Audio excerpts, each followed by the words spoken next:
Wishlist Fellowship expands. Praise the sub.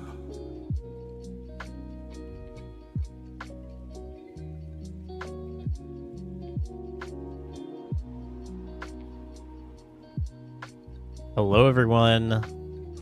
Happy Friday. Happy 54 months, Dav. Thank you so much for the resub. Welcome in. I am so excited. It's finally here. Summer Game Fest is about to start. 15 minutes to go. Had kind of a minor disaster before the stream because I was hoping to get a bunch of like audio stuff fixed, or not really fixed, but set up, and that didn't work. So my plan slash goal slash hope was to get some more people to join in on the stream, which I'm still going to try, with Steve, Suvi, and Tesselis. They will be joining us, fingers crossed. I know Steve is there. I messaged Suvi and Tesselis, but I haven't heard from them yet. But yeah, hopefully we'll be able to hear them. I used to have this set up so perfectly before I reinstalled Windows, and I was like, oh shoot, I've got to get that set up, and I tried setting it up last minute, and it was kind of a disaster. So we're just going to have to roll with it and see how it goes. We shall see if the rumors of a handout... I know. Well, I don't think we will hear about that until Sunday, I guess, right? Let's see. I'm going to go ahead and jump in here with Steve. Hello, Steve. Can you hear me? Steve is muted. Hello, ODM. Welcome.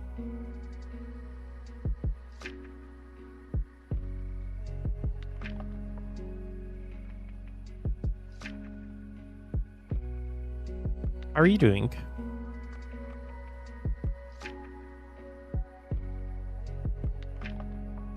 All right, 14 minutes to go. Is there any audio on this? Let's see. Oh, there is. Let's switch over to that audio.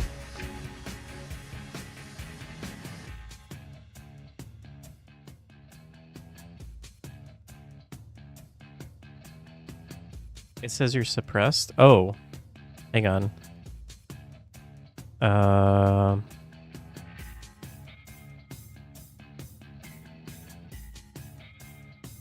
Wait, how do I not suppress you?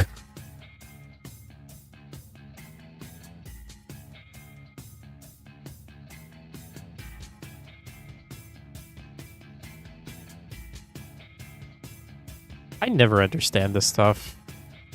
Does it work now? No.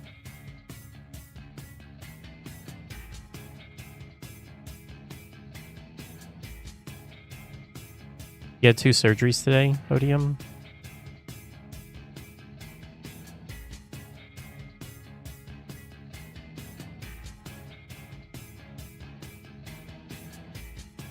Oh.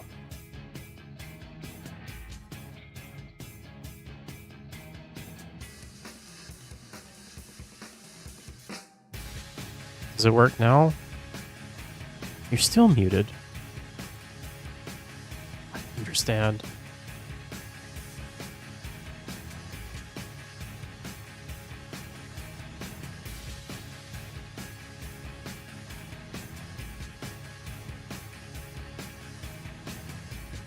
Use voice activity.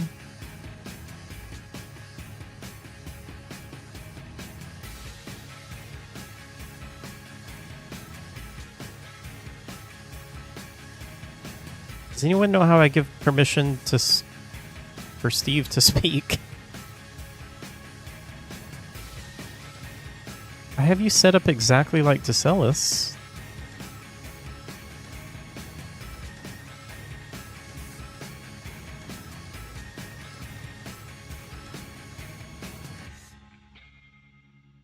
Hello? Oh, now it works. What did you do? Rejoin. I think when you put the settings on, it didn't reset. So okay. I believe. Okay, good.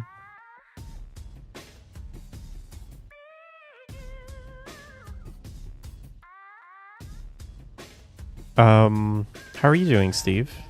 I am good. How are you? Except from the whole difficulty with the audio. Yeah, I'm super stressed, to be honest. Oh, no. But thank you for joining me, Steve. Problem. Steve? No Thank you problem. for joining me. No problem. I Can you didn't hear hear. me? Yeah, I think. Can you turn up your mic a little bit? Okay.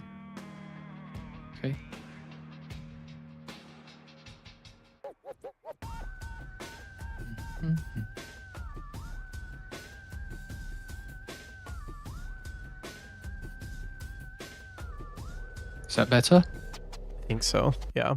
Good. How are you doing, Steve? I am good. I am good. I'm looking forward to seeing all the games announced. I'm so excited. Can you guys hear Steve? Okay.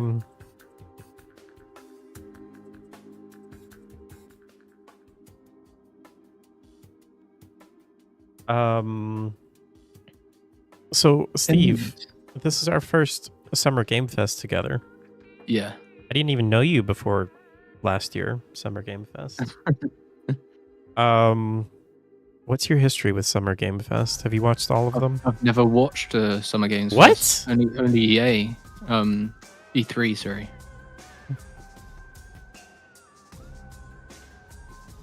Well, you're in for something. Has it always been a thing? No. Okay. I think this started back in... When was the first one? He's a little lower. Let me see if I can turn him up a little bit more. Count to 10, okay. Steve. 1, 2, 3, 4, 5, 6, 7, 8, 9, 10. Yeah, I think that's better. Okay. Good. Good job counting, Steve. I can count to 10. Anything more than 10, I can't.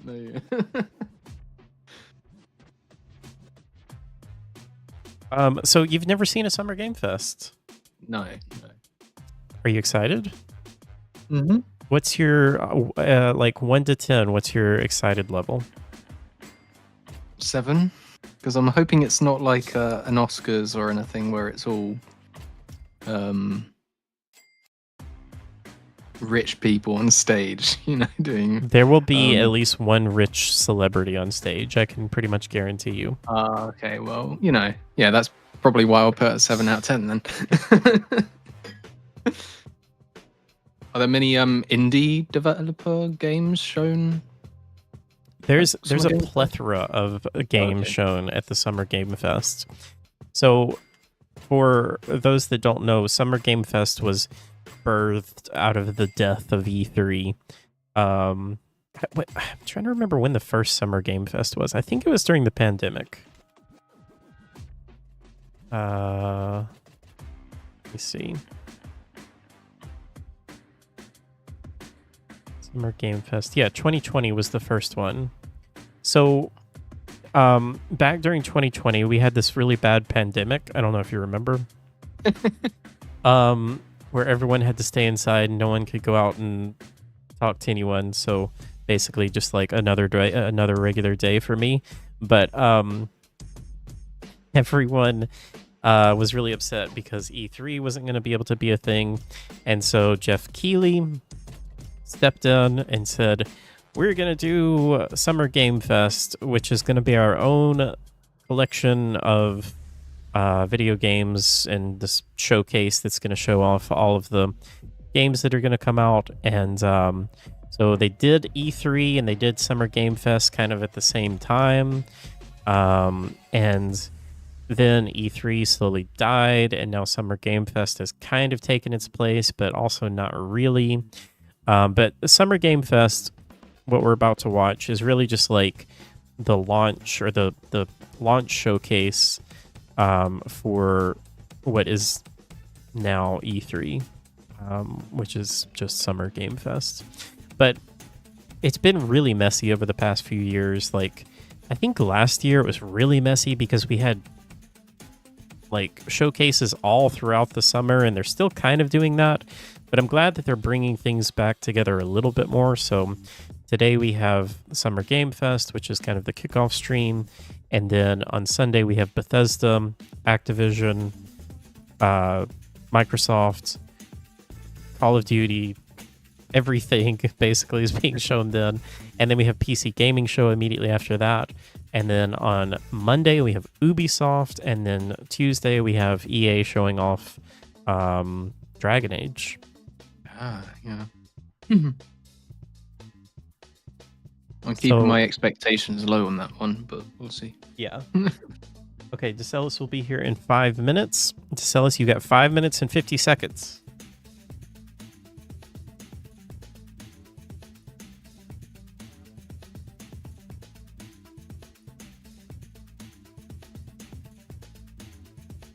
The celebrity, will it be Kojima?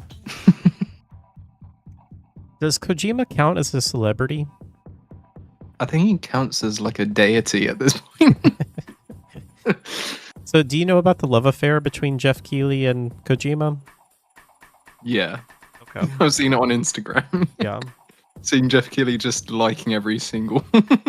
I think, I don't know how long it's been going on, but I think it started, I remember it starting, it was when Kojima was fired from Konami, and I think it was like 2017 or something like that. And it was at the Game Awards, and Jeff Keighley wanted to give him an award, but I don't know if this is true or not. But Keighley had like this really like somber presentation where he was like, "It's unfortunate that Kojima cannot be here to accept this award because of Konami." I think he literally name dropped them. And then that's when the love affair started in my mind. And then it's like every chance Jeff Keighley gets, he just brings Kojima out on stage and gives him a ridiculous amount of time. Did you hear about how much money it costs to get an advertisement in the show? No. $250,000 for a 1 minute trailer. He does the Game Awards as well, right? Yeah. Yeah. I only know about the Game Awards. Jeff Keighley has been around for a very long time. He has been an independent journalist for a very long time. He originally, I don't know if this was his original thing, but one of the first things that he did when he was like 16 years old, he snuck into Steam, or to Valve's headquarters, and like just started interviewing people and wrote multiple articles about early Valve games. Damn. Didn't get in trouble for that. No, this was a different era, different time. Yeah. Back when Todd Howard could walk into Bethesda and just get a job. You reckon Jeff Keighley will be in the next Death Stranding too? I don't know. Hang on, I'll be right back.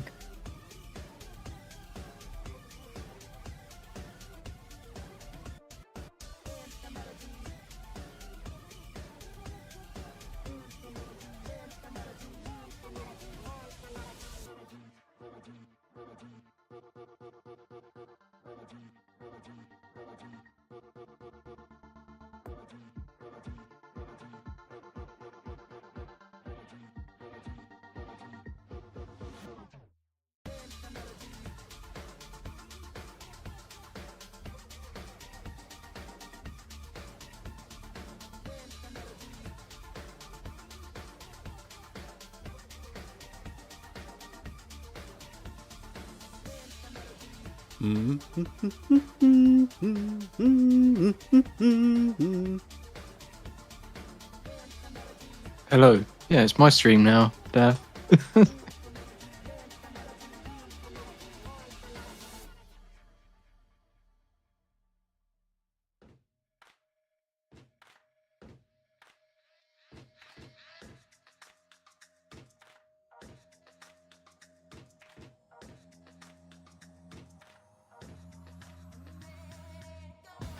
Okay, I'm back.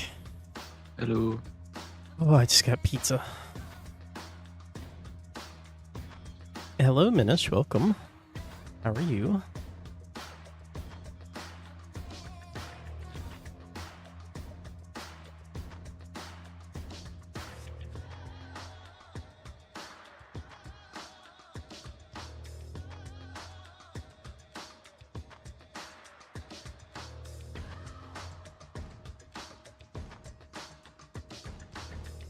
Hello, Kailua Kid.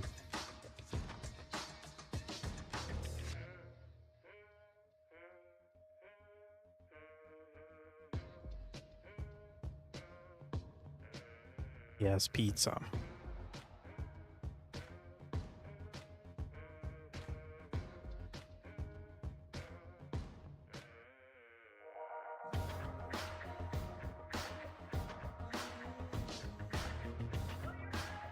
All right, 30 seconds.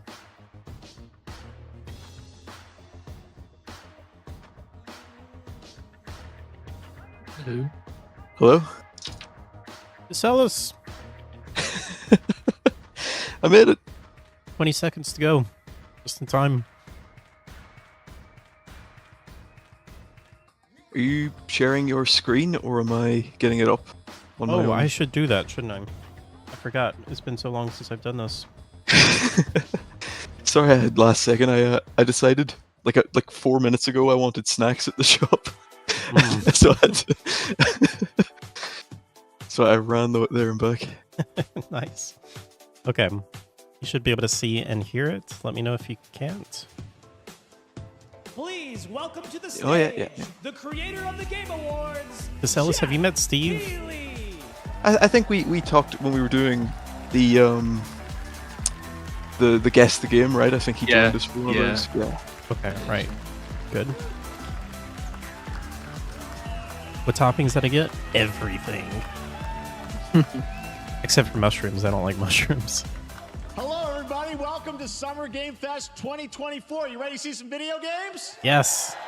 I'm ready, Jeff. We are so thrilled to be here with you, and this is a showcase of what's next for games live from the YouTube Theater here in LA. Glad you're Now, here, if you're Casellas. watching this show, first Same. of all, Yeah, I always look welcome. forward to these. I know everyone around the world is joining us for this special moment. And I know if you watch this show, you don't just play games, you deeply care about this art form and the health of this industry. The good news is that we have All right, you guys let me know how the audio amazing is. games to show you from a creators fly in here. around the world over the next 2 hours.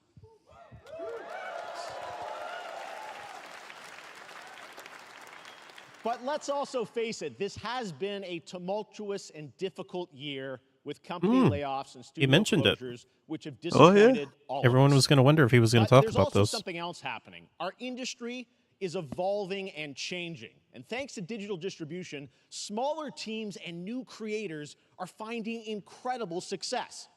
Take a look at this list from Game Discover of the top 10 best-selling new games on Steam so far this year. 2 of them are considered, big company games, but the other 8 come from indie, mid-sized teams, or solo developers. Sounds good on YouTube. I look Okay, at this good. list, it's pretty cool, right? And I get inspired that new ideas, new teams, and smaller creators can and will break through. It's a reminder to big companies that they have to treat their developers right, because today there are many paths to sustainability and You success. tell him, Keeley. And that's what makes this industry so great. And you'll see that reflected in the show today, because over the next 2 hours, we'll have big franchises on stage like Star Wars, Batman, and Harry Potter, but also smaller titles, including a few games made by single individuals and first-time creators that we invited to be part of this show, because we Would you think happen to know this of any platform games is made by important single way people, to Hal? show you Any new things that chance? you might not even know about. So when you see a game that piques your interest, please wishlist it, or even better, send it to a friend and get them What kind of excited. snacks did you get, That's Decellis? how we together I got can grow the some gaming salted community. peanuts, a We are Monster gonna do Energy, and that some Reese's today Pieces. over the next 2 Nice. hours, and we have a lot of games to show you, plus Day of the Devs directly after with even more indie titles. So should we get to the games? All right, it all begins right now. Here's our first announcement. Next. Hey, look, this is a hot dog guy auditioning for the lead and unannounced action game. We see you as more of a sidekick. Oh, sure, I get that a lot, but check out my range. Okay. Rage! Empathy. Oh, hilarity! This guy! Straight fire! And what game is this Gorilla.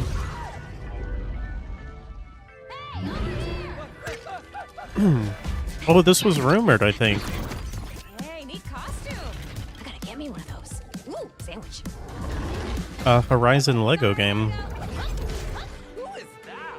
That hot dog guy Weird. is Aloy, an amazing video game lead.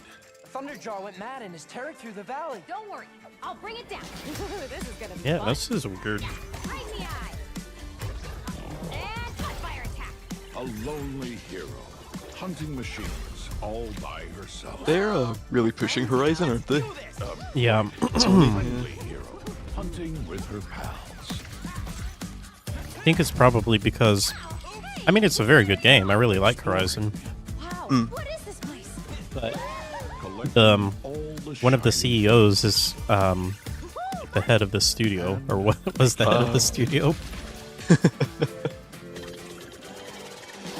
Good fly. Aloy, the Thunderjaw's back. Oh, right, the Thunderjaw. Ooh, that's a big one. Here we go.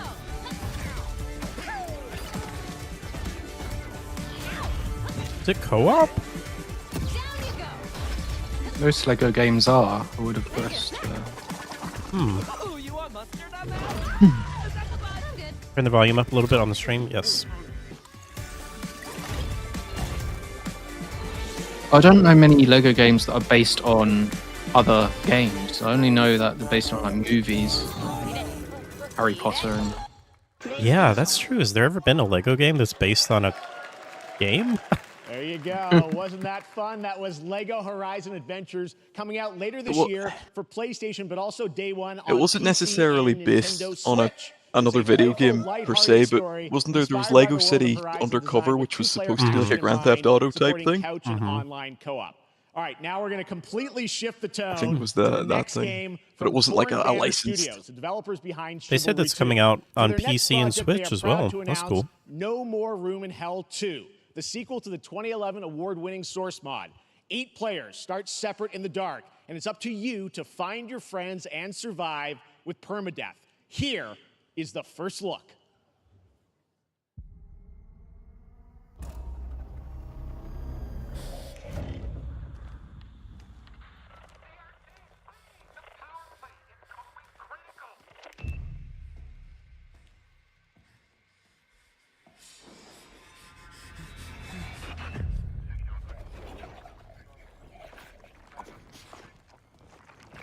I love those sound effects.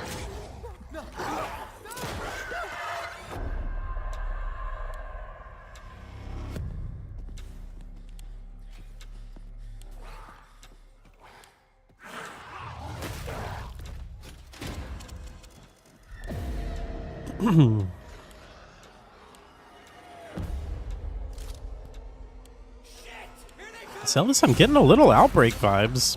Yeah, a little bit, yeah. Okay, it's looking a little bit more like Left 4 Dead now. Yeah. It's not full on like super fast though, which I like. Permadeath.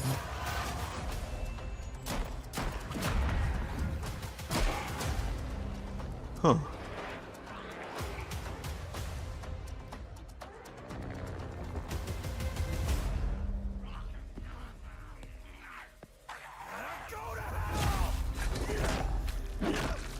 No More Room in Hell. Never played the first one, but I've seen it around. Coming this I've never Halloween. even heard of the first Yeah, Really I haven't intense. either. All right. To introduce our next game, please join me in welcoming someone who I've known for over a decade. She's been a huge fan of some of our reveals, like Street Looks Fighter kinda 6 cool, though. a few years ago, and of course Final Fantasy VII Rebirth last year when she was sitting in the audience. Well, this year she's joining us on stage. We're thrilled to have her with us. Please welcome Curious Joy.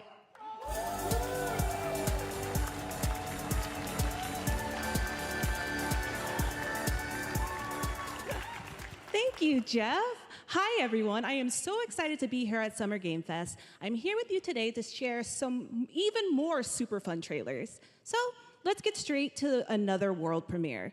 This is a highly anticipated game from a beloved franchise. Let's take a look. As young witches and wizards, we all dream of soaring through the sky like our favorite heroes.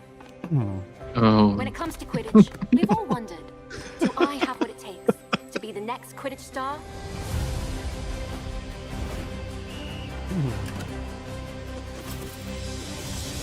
To beat your toughest opponents?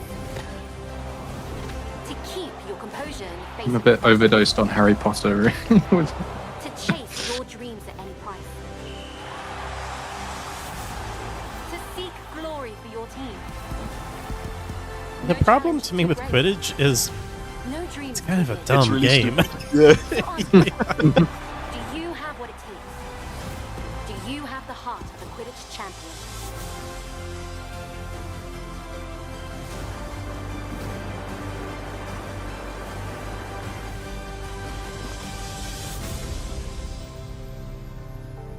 Quidditch champions.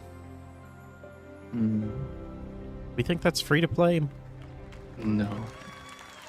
Available day one with That's PlayStation Harry Plus. Potter They said. Quidditch Champions launching worldwide on September 3rd for consoles and PC. Now we move from the Potterverse to a brand new world. It hails from a single developer, Gavin Eisenbeis, up in Seattle, who has been making games all by himself for a decade. His last title, Choo Choo Charles, was a fan favorite, and he showed me this next game a few months ago, and I really wanted to debut it here. Get ready to backstab, race, or cooperate with up to 20 of your friends in Cuff Bust.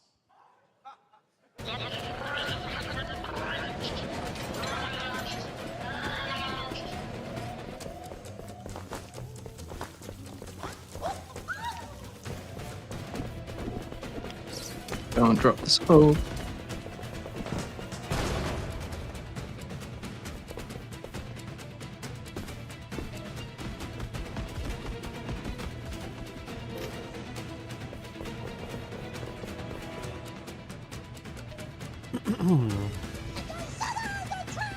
I'm mixed because I always loved the idea of like a prison escape game that you can do like co-op. Yeah. But this like this is going for like the goofy multiplayer like you Yeah. know, I would like an actual like serious one I think. Yeah.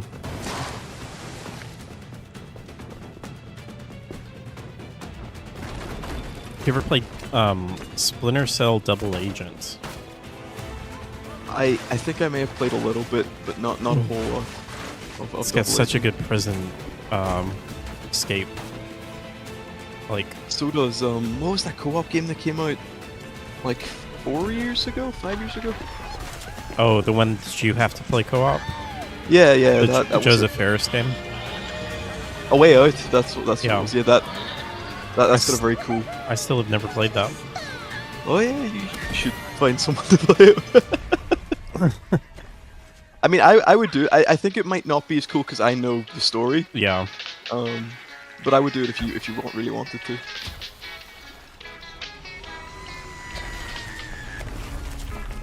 Problem with co-op games is that they die as soon as people lose interest, so many wasted games. Yeah. That's a fun one, right? And remember, Depends that's on- all made by 'cause if you only need 2 to one 4 people, you can always Congratulations, sort of Gavin. So glad to have that on try and stage. gather a group yourself, right? Yeah. All right, next one of this year's most anticipated games is Star Wars Outlaws, coming out on August 30th from Ubisoft and Lucasfilm Games. this the first anticipated? open-world Star I've Wars seen a game. lot I'm of hate excited for for it this. before. I think it looks On really Monday good. at 12 p.m. I Pacific, haven't you'll get to watched see anything a on it. I've full just seen a lot of gameplay people hating on it. During Ubisoft's forward event, Yeah, it's streaming because as it's part of the Ubisoft continuing and Summer Game everyone Fest just hates on events. Ubisoft, But and it right has a now, female we got protagonist, so it's like exclusive new glimpse at the game, just a small like taste. prime real estate for What's to picking come. on. Yeah, I think it looks pretty cool though. Like there's a lot of stealth in it, which I like.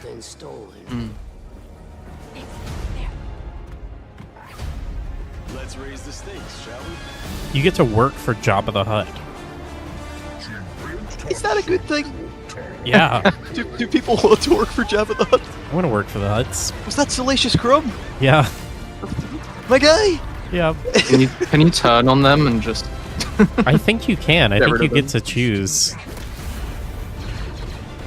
I think my problem with this, and it was the same thing in the MMO where you could play as a bounty hunter. The bounty Yeah. hunters always feel like discount Han Solo. They never feel like their own thing to me. It's always You just guys sort of you're spotted playing Lando there. So great. Yeah. By the way, dollar just store Han noticing Solo. everything I they're know what showing you mean, so but I far, think is this gonna looks be, pretty coming good. out, this I mean, year yeah, at that Festival trailer on looked Quicker, cool. But it's like it's Yeah. so cool that there's stuff that we're gonna get to play in the next few months here. All right, well, moving back to smaller teams, a few weeks ago I had a chance to play through this next game, and I have to say it is really spectacular. Neva comes from Nomada Studio, the creators of the Game Award-winning I game. never Grease. played It this chronicles game. the story of Alba, a woman bound to a curious wolf cub. I'll be right Here's back. your first ever look at the gameplay.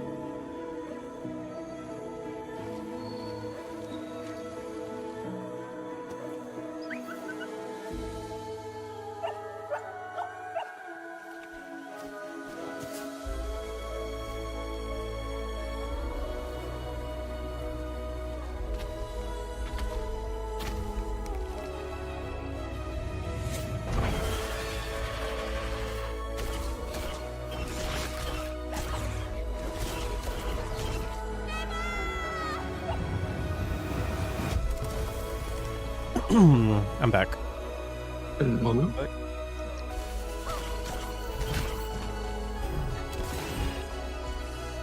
Looks kind of Hollow Knighty. Oh, it also kind of looks what is the name of that other game? Hyper Light Drifter. Yeah.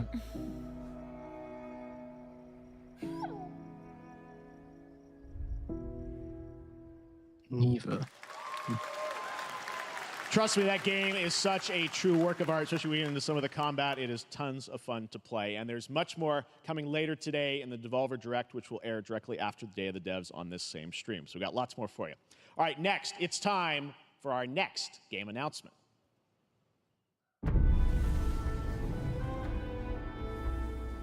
Guess what this is? If you would define the future. I don't know what this is. Do you know? Are architects of fate. No, I don't. I was my first Civilization? Civilization, I would have thought. I was almost thinking Prince of Persia with the sand, but then yeah, when it's cut into here, it doesn't look as much. So Yeah. Tease me to sell us. Let me not then die in glory Mongolians, and I without think. a struggle. But let me first do some great thing that shall be told among men hereafter. I could never get into the Civilization games. World's life until the end.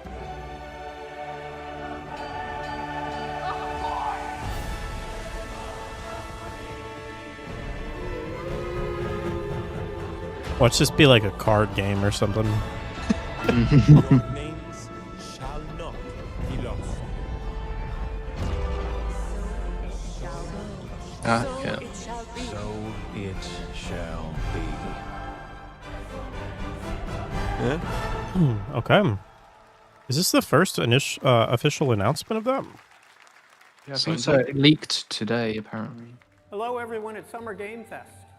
On behalf of the Firaxis team, we are thrilled to finally announce that Civilization Hey, it's 7 Sid Meier. is coming day and date to PC and consoles next year. I'm in awe of the amazing team that has brought us to this moment, but we also have to thank you, our incredible fans around the world, for your overwhelming support of this franchise for over 30 years. We can't wait to share more, and we hope you'll join us later this summer for the full reveal of Civilization 7. In the meantime, stay civilized.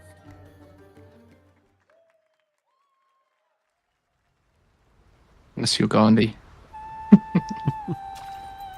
Oh. is this Wukong? Might be. This game has had so many really cool trailers. Yeah.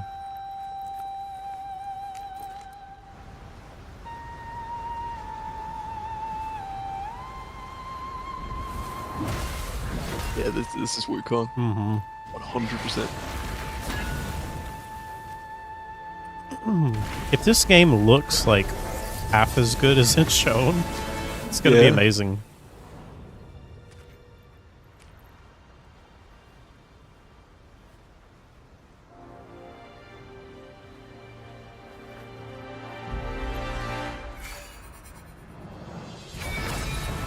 Oh.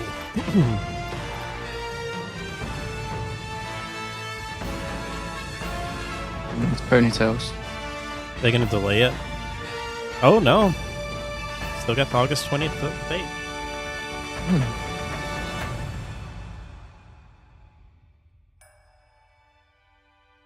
Ooh.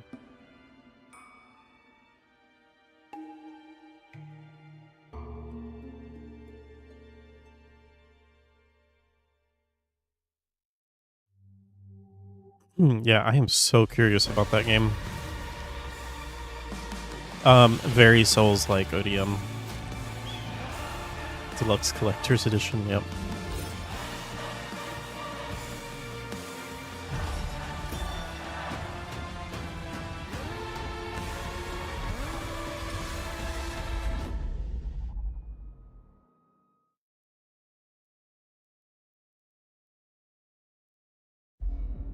Perhaps humans were fated to build the monoliths, reaching heaven and returning with a gift. Stardust. But mankind was given more than it wished for. Not progress, but chaos. To tell us, other than Resident Evil, what have you played on your VR headset? And yet hope still glimmers. Even in the depths. I played a little bit of the Walking Dead. I can't remember what the subtitle is. Saints and Sinners.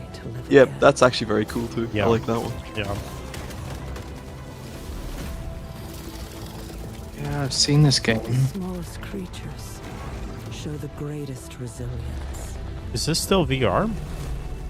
Wherever we remain standing. Don't think so. We stand. Was this the game I showed you how where there's those walking buses? Weird walking buses around. That's coming soon. July 9th for that. Samsung has their own launcher. Oh, gaming hub. Yeah, what are we saying? Gaming hub for the Samsung TVs. Have any of you faced Tyranids before? Only these past 2 days. Then there is much to learn. The numbers are endless. I will take you all with me. I keep forgetting this game isn't out yet. Is that because I was thinking, do they release like a new one of this every year, or but that's what it is that this has just been shown off so many times I keep thinking it's something else. Yeah, there's so many Warhammer games. Welcome back to Summer Game Fest. We've got some amazing developer guests joining us throughout the show, and I'm very excited to introduce our first guests. They are legendary creators who are working on a brand new fantasy RPG, Metaphor, slated to launch this October. Please welcome the director and art designer of Persona 3, 4, and 5, Katsura Hashino and Shikanori Shojima.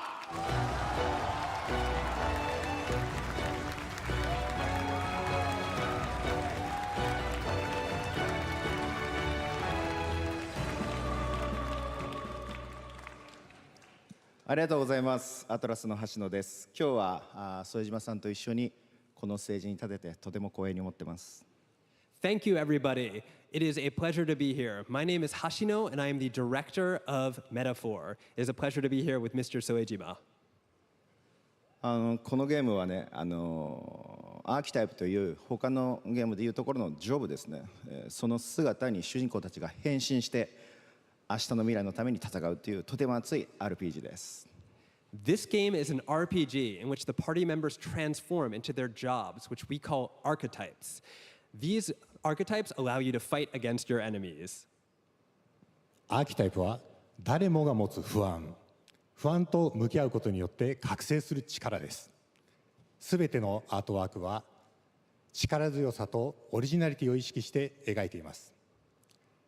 その総数は40種類以上にも及び、経験を積ませると一部のアーキタイプは進化することもできます。Archetypes are the embodiment of power born I just from cut my the hair will too to many, face that's your probably why. fears and anxieties. We gave it our all to instill each and every archetype with a feeling of strength and uniqueness in each of their designs. In total, there will be more than 40 types of archetypes available in the game. These archetypes can gain experience and even evolve. Some of them can evolve into stronger versions. メタファーはアトラスの RPG、我々が作ってきた RPG のノウハウをすべて結集させて作っています。とても大きなボリュームのゲームです。今日はこのアーキタイプをテーマにした最新のトレーラーをお持ちしました。ぜひご覧になってください。ありがとうございました。So we are pouring all of our acquired expertise into this game to make it as exciting as possible. In fact, we've even brought our latest trailer today, which is centered around the topic of these archetypes. Thank you very much, and we hope you enjoy it. I'm done eating. Should have eaten before the stream. It is said that we all have inherited heroic virtues deep within us. The reality is... have either of you guys played Persona games? No. What he said? A great evil flows through this Game. land. I don't think it's my type of thing, but I guess I don't know until I try it. I didn't think it was my type of game either. But I loved Don't they all 5. take like 3,000 hours to beat though? Isn't that Yes. Yeah, I haven't got that time. Protectors and followers will gather to your side. Remind people that the same powers lie dormant within them. On guard! You must acquire more archetypes and bring them together. I'll wait until one's on sale and then I'll probably... Yeah, 3,000 hours if you stick to the main quest. Oh, okay. Now you've acquired a most interesting power. An archetype whose existence was only theoretical. Yeah, ODM, this is from the people that make Persona, but it's a brand new series, so they've only done Persona. Or, well, they've done a few other games, but mostly Persona. I heard Phil Spencer say this name, and he said, like, Refantazio or something. Such an honor to have Hoshino and Shojima with us on stage. Like, I thought it was Thank just you guys for that deep Refantazio, look at the archetypes, but he such said it stunning very different. Visual designs. Now we're going to jump into the Arkhamverse. Batman Arkham Shadow is a MetaQuest 3 exclusive VR game coming later this year. As Batman, you face a new threat, the mysterious Rat King and his cultish devotees. Here's your first look. No at one the story clapped for that. trailer for Batman Arkham Shadow. An exclusive VR game. Look, there was like 2 people that clapped. It's not even that it's only VR. It's like only Quest 3. There's a new darkness overtaking Gotham, driving the city mad. The only At least the PSVR is moving to PC. from the fire in the streets. Yeah, you have to buy a $60 adapter for it though. Yeah. It was once good. Ozzy, welcome. Wow, this does look pretty cool. Fear is their weapon, Too bad I will never play it. but they're not the only ones who can use it. I think that's Roger Craig Smith voicing Batman. Oh. He's Chris Redfield in RE5, that's why. The Rat King will stop Oh. nothing to destroy my city. How far will I go? Oh, I kind of hear it a bit. Yeah, he voiced Batman in Origins as well. That's why I made that connection of like listening out for it. Who's developing this game? I don't see any name of the developers or whatever. Yeah, I don't know.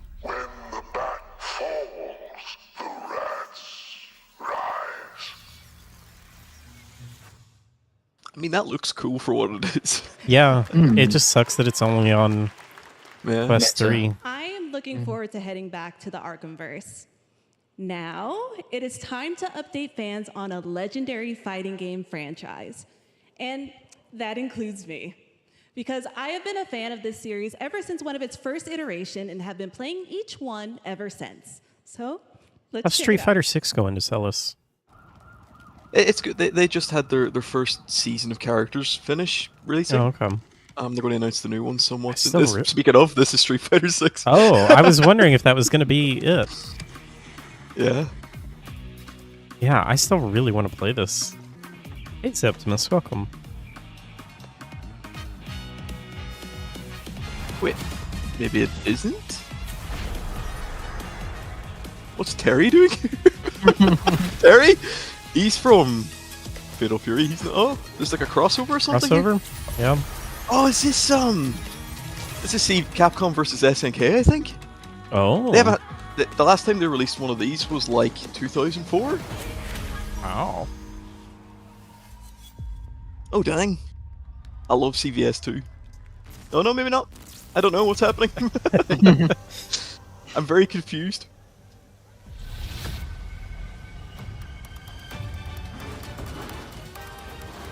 Oh.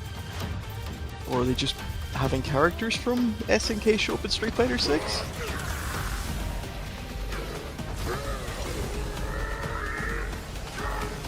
What in the multiverse is going on?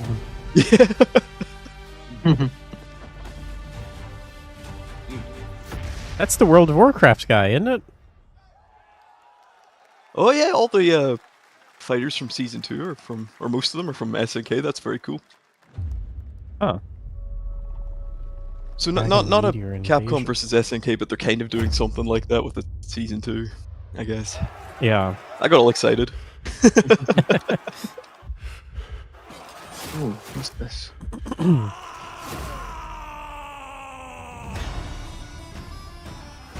Tears of Metal? Metal. Yeah. Nice. I like the bagpipes. I like the comic book art style.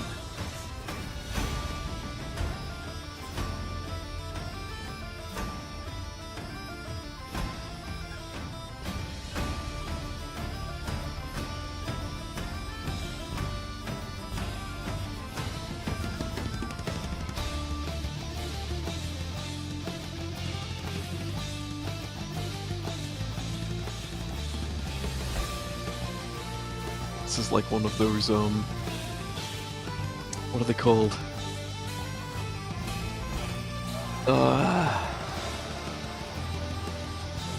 Like Hyrule Warriors, but like not the that was the Zelda spin-off version. You know what is the... Mizu, something like that, isn't it? Misu. I have no idea what this is. Was it Tears or Tears? Oh, it might be Pairs. I hate the English language sometimes. This will be when the true battle begins. Dragon Ball. Is this a new Fighters game? I think this is Sparking Zero. Oh. Celis, have you looked any into Sandland? Not yet. It does. I am interested in it in general, but Yeah. I haven't really been following it recently. I've heard it's pretty good. I've heard, like, you know, it's not as good as Dragon Ball, but I've heard it's pretty decent. Yeah, Dynasty Warriors, but those are called, aren't they called like Misu games or something? Musu games? I don't know. Dynasty Warriors is what I meant to say. Yeah, Oh. that is. I don't know if they have a genre.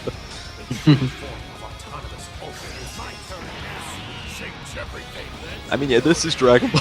I can confirm if you wanted my expertise. This is Dragon Ball Z stuff. I mean, I'm probably going to play this. They don't need to sell me on it. Wait, is it a fighting game though? Yeah, it's like a what you'd call an arena fighter. So like the stage is like 3D and you can like move around rather than side by side. But yeah.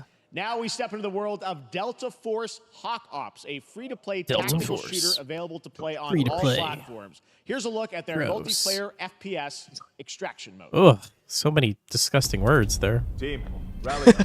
We've got a Free to play multiplayer. Operation Lightning Strike. The situation at Zero Dam is now. And there's free to play. There's something to. Escalating between Havoc Core and Alsara. X Defiant's pretty good. It's time to take action. It's free to play. Objective: collect and decode the mandal Tourist located center. in the tourist center at the southeast region. We need to utilize terrain for stealth insertion. Execute swiftly and silently. We're in position. Okay. Looks like someone beat us to it. We need to pick up the pace. And see, like a shooty game. I hate how cool this looks because it's not gonna play like this. I'm going in. Shit!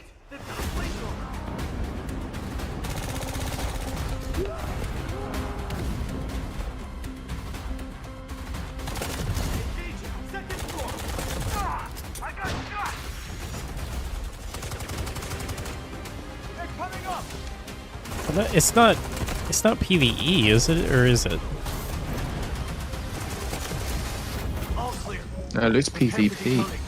Yeah, it's not gonna play like this then. That's all for mission briefing. The drill is over. Operation commences. Good luck.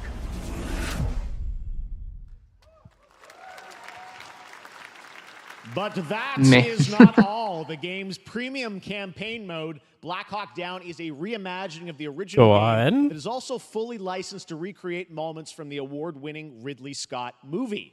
That's kind of Here weird, but is your world premiere I'm first also look at kind of that into gameplay. it.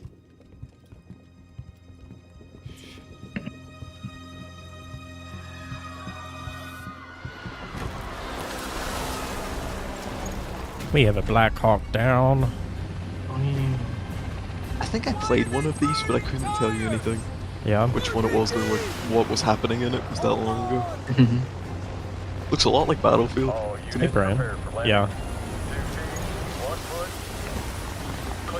Secure and capture a team in your cabinet. Over. Get down! Get down! Enemy attack! Back fight! It looks like very PlayStation 3. Generic is the word I was going to use. But not in a bad way, because Yeah. people like their generic things, right? Like I don't use generic as a bad term. I will totally like play this. Yeah. To me, generic more is like a comfort thing. Like some Yeah. people really I like. have an update for you on Fatal Fury: City of the Wolves. For real this time. What? Speaking of SNK earlier, Yeah. I guess.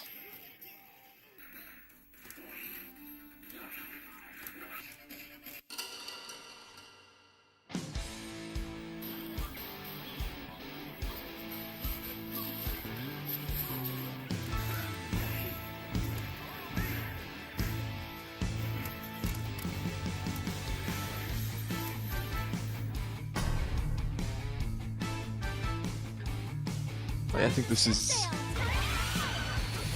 Garrow Mark of the Wolves 2, I think. This is why we have you here to sell us. Because I have no idea what's going on.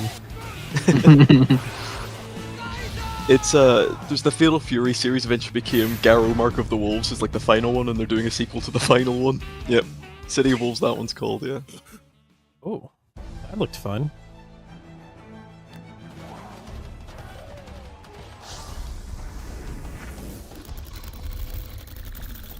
Was this? I heard there was a rumor that they were going to do Halo 1 on PlayStation. Yeah, remaster Yeah, it. This is just Dolby Atmos, Okay. though. Yeah. You sounded disgusted. I mean, I don't know, like, how many people really care about Dolby Atmos?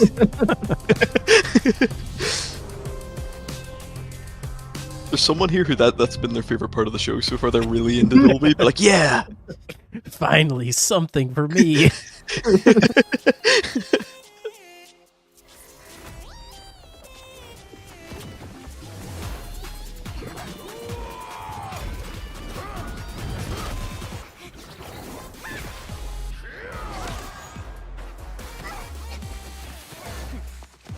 Bum, bum, bum, bum, bum, bum, bum, bum.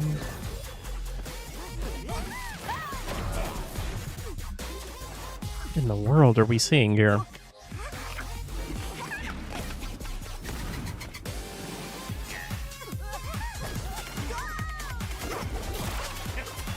Overwatch 3. What if this was Overwatch 3? Couldn't do any worse than Overwatch 2's been doing. Oh yeah, no, I mean, like, might actually do some good. I actually completely forgot that there was a second one. Yeah. I think Blizzard forgot too, to be honest. That's a shame. I really liked Overwatch, but like, it's hard to support. Yeah. Whatever it is they're doing with it. It's pretty wild. How far they have fallen. Microsoft's Overwatch 2 now. Oh yeah.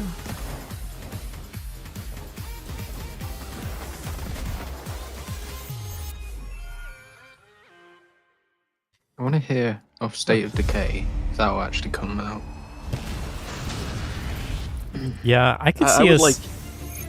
I could Sorry, see go us. ahead. I could see us actually seeing something on that at the Sunday conference, Microsoft conference. I was just going to say, I want Microsoft to show off anything. They've announced 700 million games, Yeah. and then they go silent, and then you Yeah. never hear from them again. So I would like to see Perfect Dark, or Fable, or State of Decay, or Yeah. anything. Just anything. To let us feel like they're actually working on something. Yeah.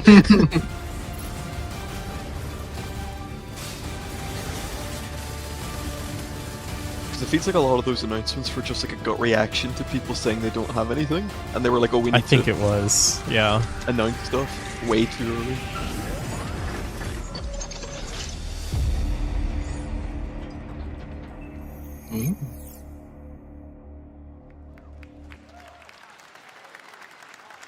We're back here at Summer Game Fest, and that was a look at Mecha Break with its immersive I feel like the aerial reaction and from the ground crowd combat is with like lightning very fast muted Next, on Jason all of Blum these and his games. Blumhouse banner have become synonymous with incredible horror films over the years, like Get Out, Megan, and last year's Five Nights at Freddy's. Well, now Blumhouse is entering the video game world in a big way. In a big way.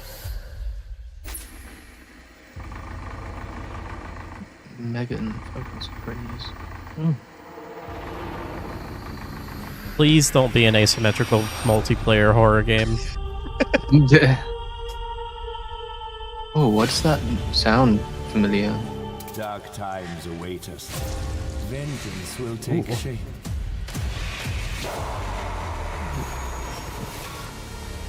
Oh. What?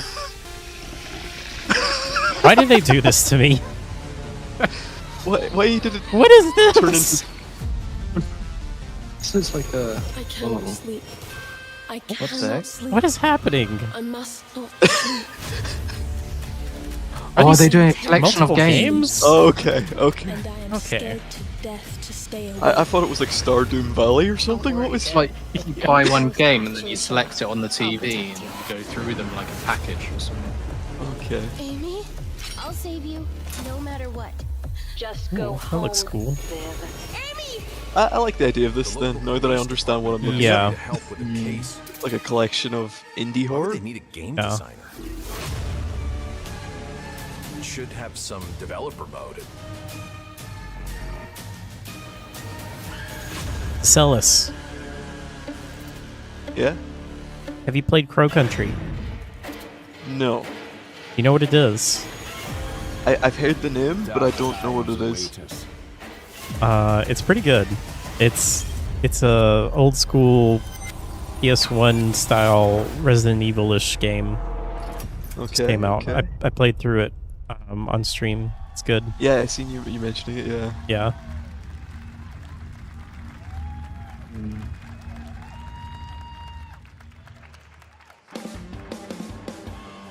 Yeah, I need to hear Please more about welcome that Jason though. Blum, CEO and founder Okay, of good. Blumhouse, and Luis Blaine, creative lead at Blumhouse Games.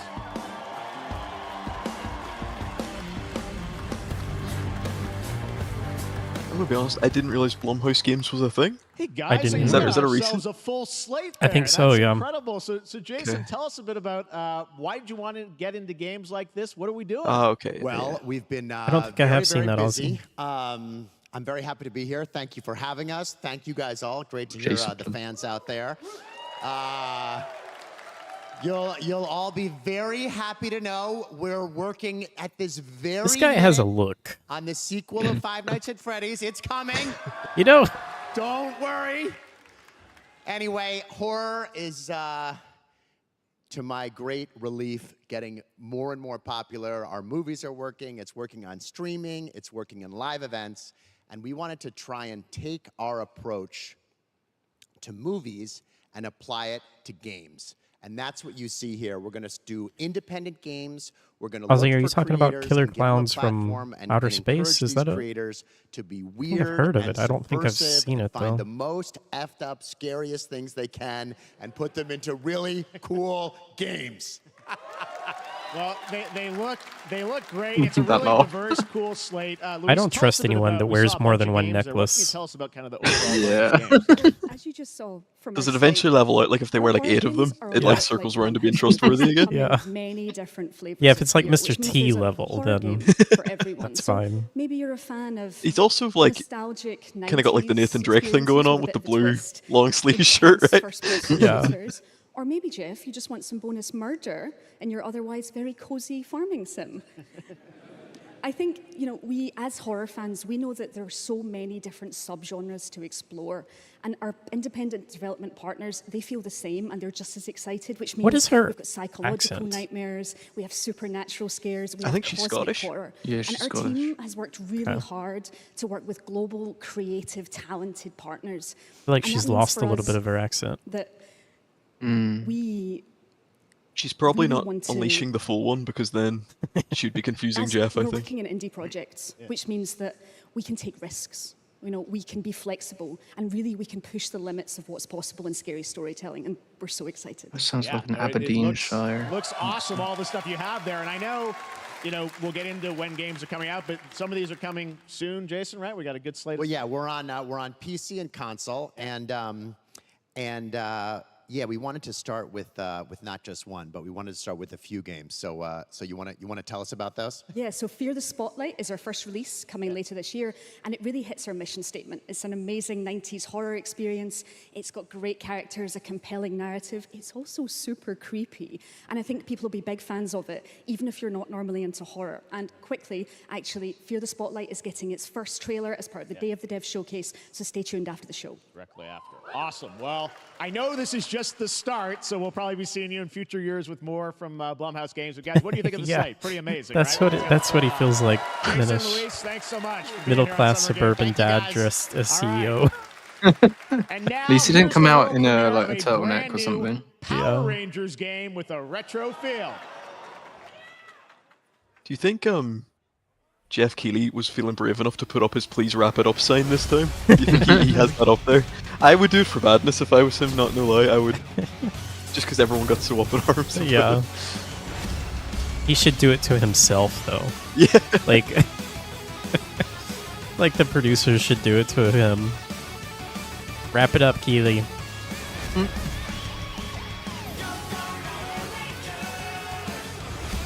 I love the Power Rangers thing. I wanted to watch Power Rangers so much when I was a kid, but my mom wouldn't Me let too. me.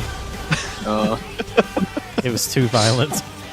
That reminds me because my dad once told me his parents wouldn't let him watch the Adam West Batman for being too violent. That's so funny to think with like today's mind of Adam West Batman being too violent. Yeah. Did you guys ever watch Thunderbirds? I know of it. I never watched. The puppets creep me out too much. I never watched it.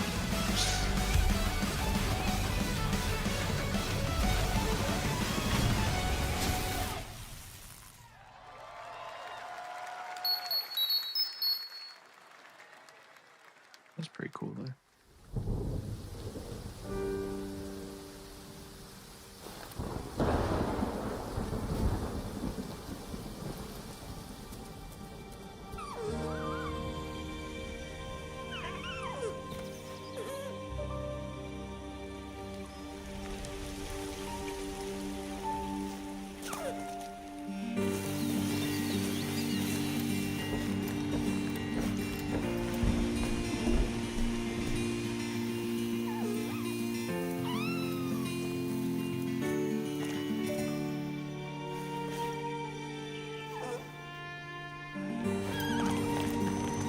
Reminds me kind of what's the Inside? Yeah. Limbo. Ah, yeah.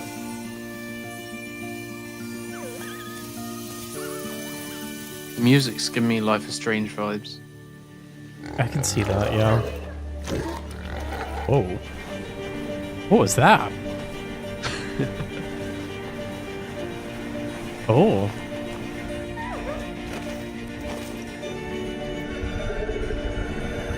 Huh. I don't think that's normal.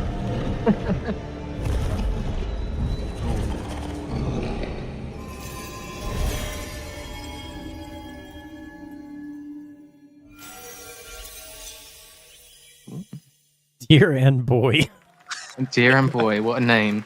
Those I'm would have definitely gonna try that out though. That's What a beautiful game, Dear Yeah, it and looks- Boy, it which looks comes from cool. I first-time like the look developer of it. Jason Houdet in Paris, who started that project alone. I wish more games would use that naming during the convention. pandemic, and now has a team of You know, 8 why The helping Legend of Zelda when it could be Elf Guy with sword, you know? the French government, and games like that are why we do this show, giving first-time developers a chance to show you what they're working on. All right, Jumping next, Plumber after Man. a long wait, Kingdom Come Deliverance 2 is arriving Ooh. later this year. This is a first-person open-world action RPG from Warhorse Studios. Here is a brand new look. Oh, is it going to be gameplay this time? The best laid plans of men don't always come to fruition. Man proposes, but God disposes. And then boots you right in the balls. These two young fellas, I need to Oh find my goodness, you have a dog. them. One's a smart-ass Smith, and the other's a blue-blooded fledgling. You behave like a spoilt brat. How dare you speak? Gentlemen, praise be to our Lord I played a little Jesus bit of the Christ. first one of this. I thought it was really cool. Other than I didn't like the combat. Yeah. Yeah. I felt the same. But in the end, we all face your judgment for what we It was quite awkward to parry the sword. Yeah. lacked the courage to Very do. janky. The last time I ran away, I lost everything. I'm never gonna run from that fucker again. Fast blue hedgehog. Zealous. Oh, I mean, reality. Sorry. Who? What? Reality I was like, wrote what did I do? What did I Zealous. Reality wrote DeCellis, and I don't know why I read his name as your name.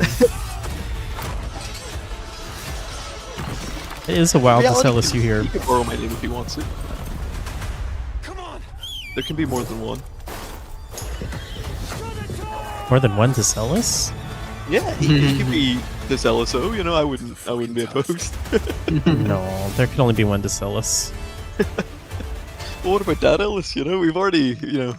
It's coming this year, I didn't realize. You got this one and that one. Next, we step into the dark mind of Silent Hill creator Keiichiro Toyama-san. Back in 2021, we announced his new game, Slitterhead, at the Game Oh, here we Awards. go. Now we're giving you a look Game at is the so gameplay weird. from his independent Tokyo-based studio. Sounds weird.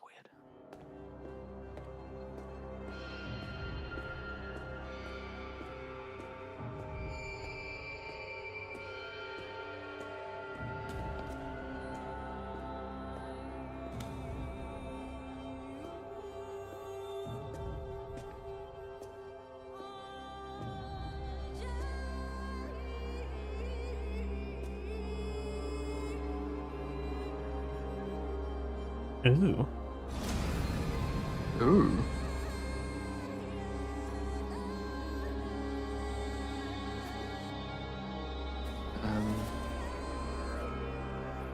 Oh.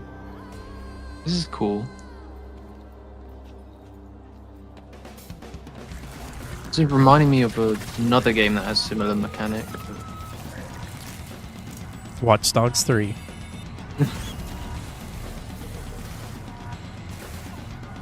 What in the world?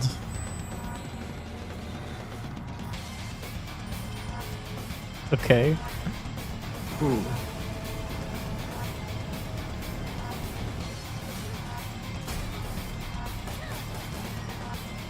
Oh, Minish, that's okay. It's gonna show up Sunday. So do you? Because possess like civilians to fight demons, and then when you die, you just possess a different civilian. Is that what I'm saying? I think so. Weird.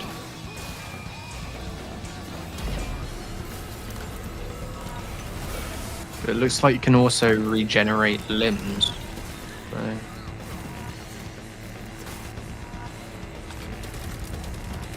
What in the world? This is kind of cool. I know.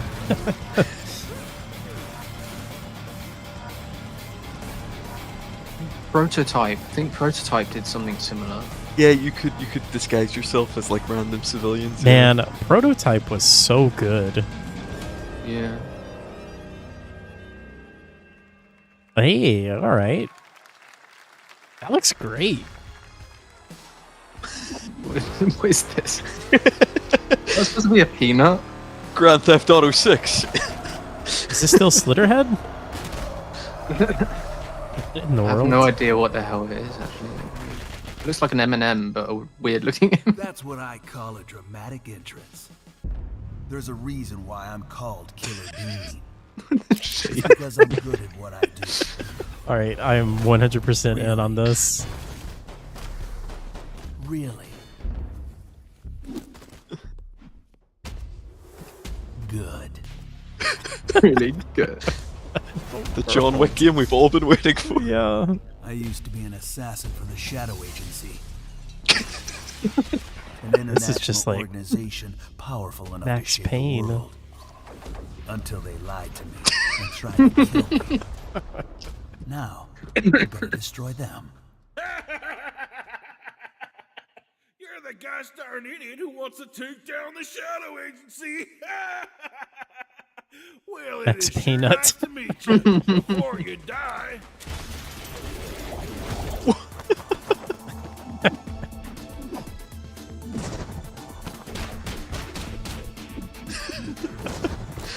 This looks amazing. He's breakdancing.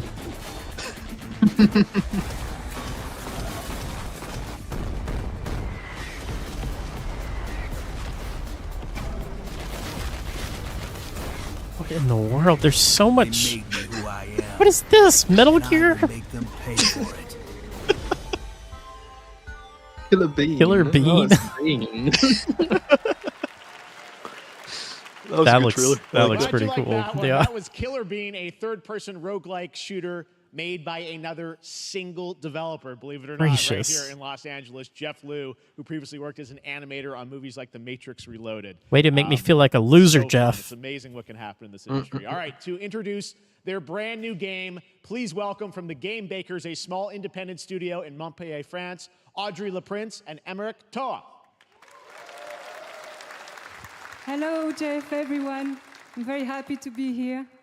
When we created our studio, Emmerich and I, we promised each other to always come up with something new. So after Fury and Haven, we're here to introduce our new game, Cairn, a survival climber. When I was a teenager, my dad prepared an expedition to Mount K2, but half of his team didn't come back. Oh, And I've goodness. always wondered, why do alpinists risk their lives in such extreme conditions? This is something we wanted to explore Got very in Cairn. serious all of a sudden. Cairn is a game about. I was just about to mention why this guy looked like so depressed, but now I understand. To reach a summit never reached before. And the climbing You can't gameplay really throw is that a in after the challenge. Killer Bean game, I'm gonna be honest. Very Like, you need intense and to... realistic. It's a face-off between you and the mountain. And what you're going to see in the trailer is not from cutscenes. It's the actual. One day you'll climbing make it to Summer Game Fest. I would love to go to Summer Game You Fest. can see more later today during Day of the Devs, but now let's have a look.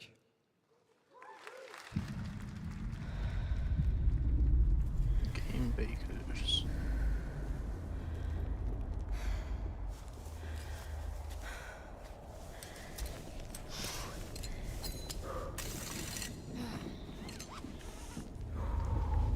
Whoa.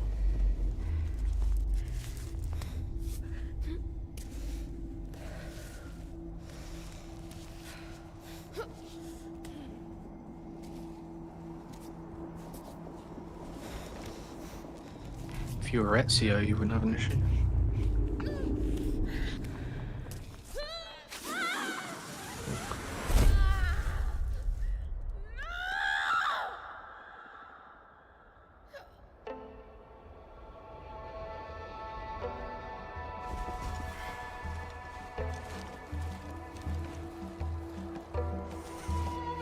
This seems like this could be cool. I know. Kind of digging this. I like the idea of like a resource management, like just try to reach the top using climbing gear and stuff. Yeah, that's cool.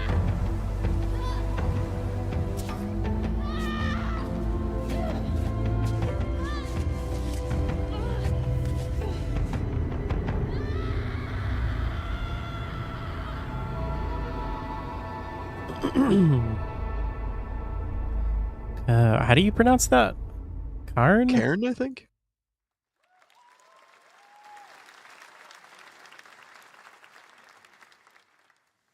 That's what I was wondering too, Manir. Do you I'm not meant to be here. do you have different controls for each limb? I'm meant to be in the arena, in combat. Karn. But instead, I'm out here in the middle of the woods. Yeah, that looks running a pretty cool. tea shop. So, what does running a tea shop involve? Well, there's a lot of Man, gardening. I'm such a sucker for these games. I've had to get used to the pretty unique tea machine they've got here. None of these tasks are all that hard, they just take patience. And I'm not really the patient type. But I'm surviving. Of course, I have to actually serve the tea to our customers. And once that's done, I'll usually check in with Boro, the guy who owns the shop, to see if my help is needed anywhere. And when all the chores are done, sometimes I'll just sit on a bench and do absolutely nothing. It's not fighting, but it's peaceful. And what's weird is that I actually feel good. I'm happy. I can stop running now. I can stop. I can stop. I can stop running. This is good for me. I need to enjoy this. I feel good. I'm happy. I'm happy. I'm happy.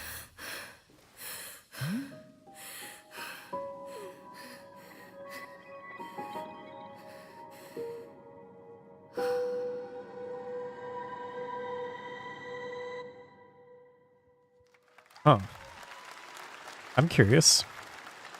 That was Wonderstop, the announcement of the next game from Davey Redden, the creator of the Stanley Parable. I sense there's a twist coming, as you would expect from him and Ivy Road. Cannot wait to play that. All right, now here's a look at the now I'm trailer for really Unknown curious. Nine Awakening, a narrative action-adventure game that tells the story From the of Stanley Haruna, Parable a young creator. woman born with the ability to venture into the fold, a dimension that overlaps our own. Turn your thoughts inward and focus on your shade. Do you feel it? I do. Your progress is impressive lately, Aruna. You know, I feel Isn't like it incredible? a lot of people might be disappointed with this showcase because they're not showing like a bunch of really big games, but I'm kind of digging seeing a lot of these like less known indie games. And Killer Bean. Yeah. The biggest game of them all. Yeah. It's time we took control of our own destiny. This was announced already, right? Like we've seen this. I think so. I vaguely remember this. Why are you so interested in Vincent, anyhow? He killed someone I loved. Remember stepping. Find your target and bridge the gap. You don't belong here. You're wrong. This is exactly where I'm meant to be.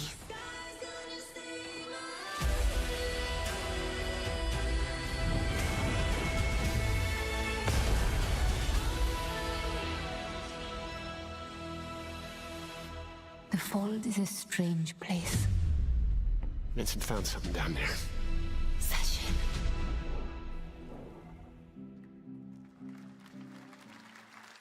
Hey! How about we see the world together? Yeah, that looks pretty good. Have something. Something that I want to protect. Now steal your heart. Adventure starts.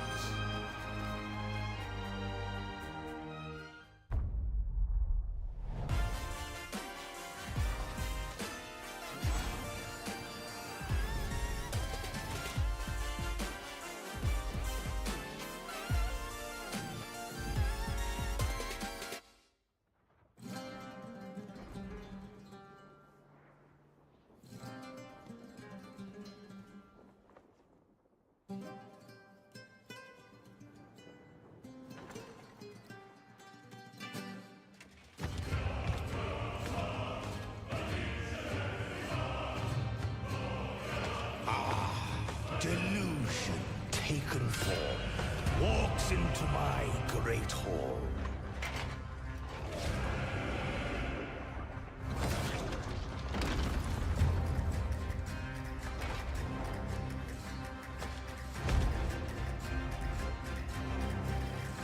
Feel honored to fight a legend.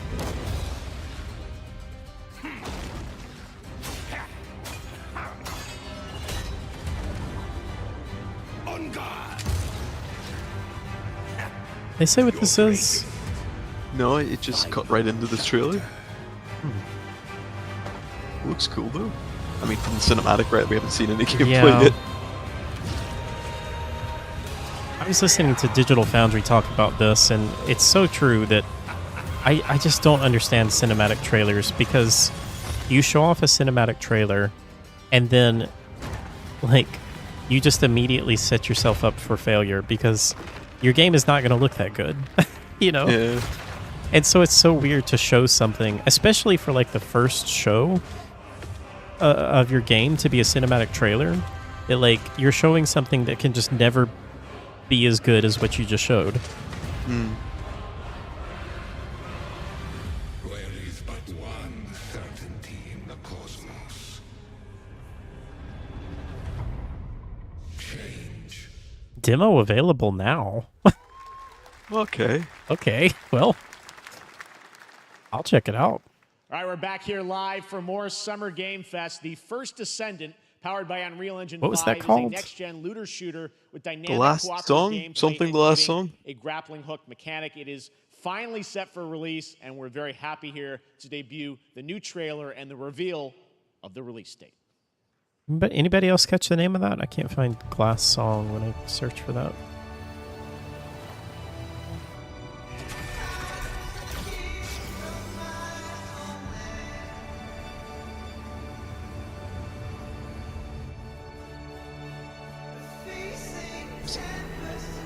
Enotria, the last song. Oh. Enotia. Oh, okay. Got it. Thank you.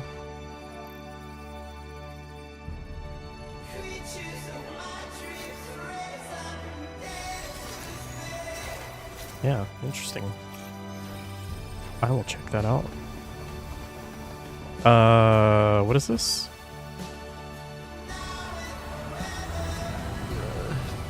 Sci-fi thing. Pragmata? Oh, sci-fi thing.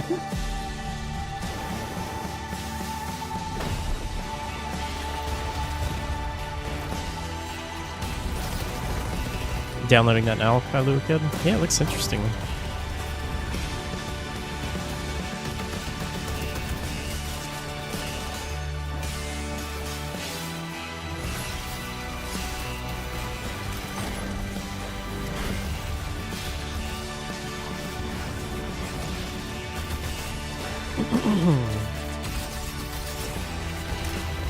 What in the world is this?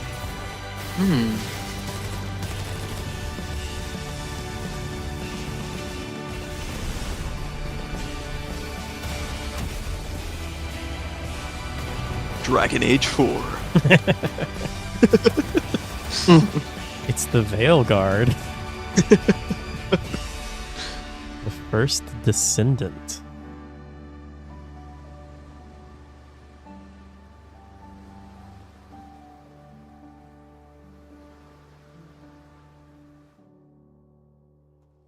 July 2nd. Wow. I really like that we're showing games that are coming out so soon. That looks awesome.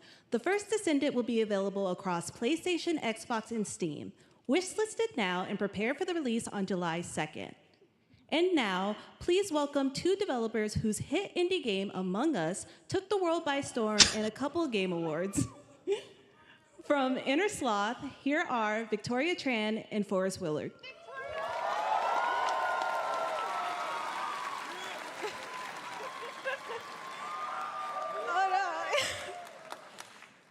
What's up, gamers?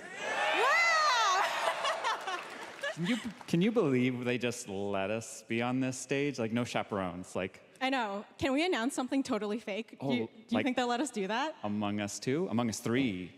4? Oh, all right. Well, turns out we actually have something very real we wanted to present. Yeah, we can't to you all believe today. anything they say.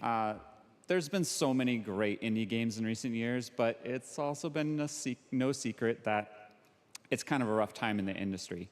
Some devs don't really get the chance they deserve, so we thought we could help out a little bit.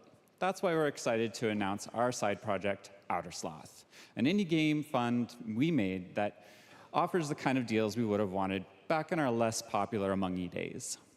This is our way of saying thank you to our crewmates, players, peers, by helping some games and devs have the funding and freedom needed to ship their games. And then we all get to play them, which was the real plan. I really want games. Outer Sloth is our passion project and dream for a better, more sustainable industry. We are really excited. This is cool. More people should do this. Incredibly nervous to reveal it here and show you the current lineup of games we've managed to fund because of you. And don't worry, Jeff, it has your favorite, a ton of world premieres. Enjoy! I was hoping it would be the wrap-up soon.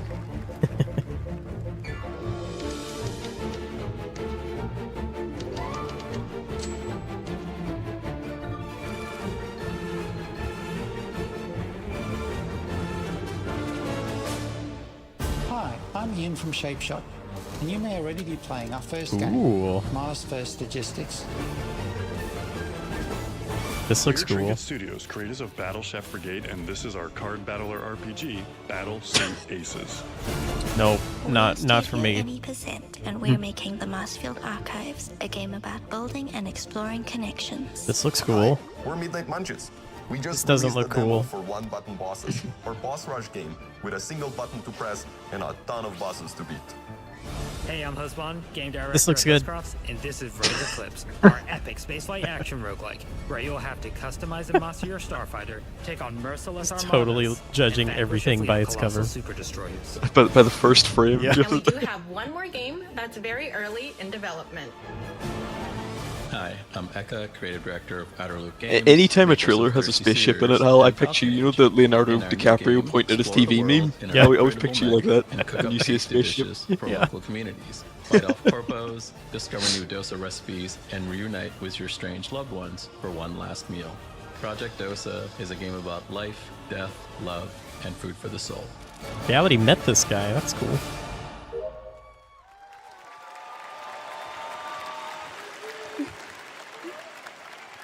Thanks, Victoria and Forrest. Those all look fantastic, and I cannot wait to play them. But all of those amazing indie games aren't the only thing coming out of Inner Sloth. Did you know that there's going to be an Among Us TV show? Nope, and I didn't care. Sounds like you did. Yes, there's going to be an Among Us TV show. Check out this sneak peek.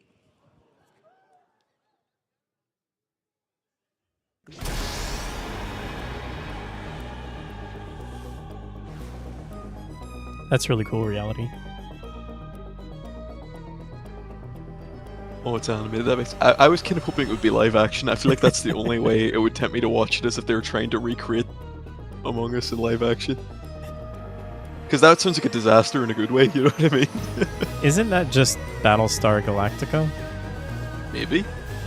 I don't know. I've never watched Battlestar Galactica.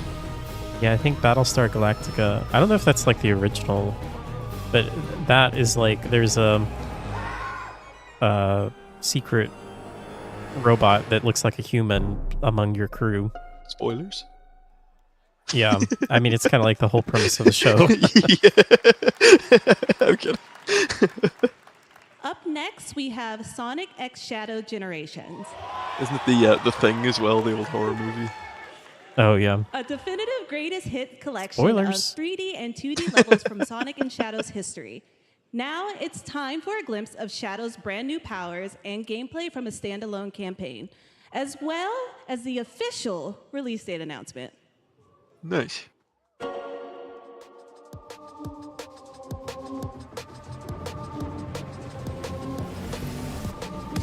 One of these days, I'm gonna play a Sonic game. Just be prepared in that you won't be prepared, because depending on what one you play, they're so insane, and it's you know. The last one I played involved King Arthur's sword. I'm not sure which one that one was. The Black Knight, yeah. Yeah. Then I stopped playing. This looks pretty cool.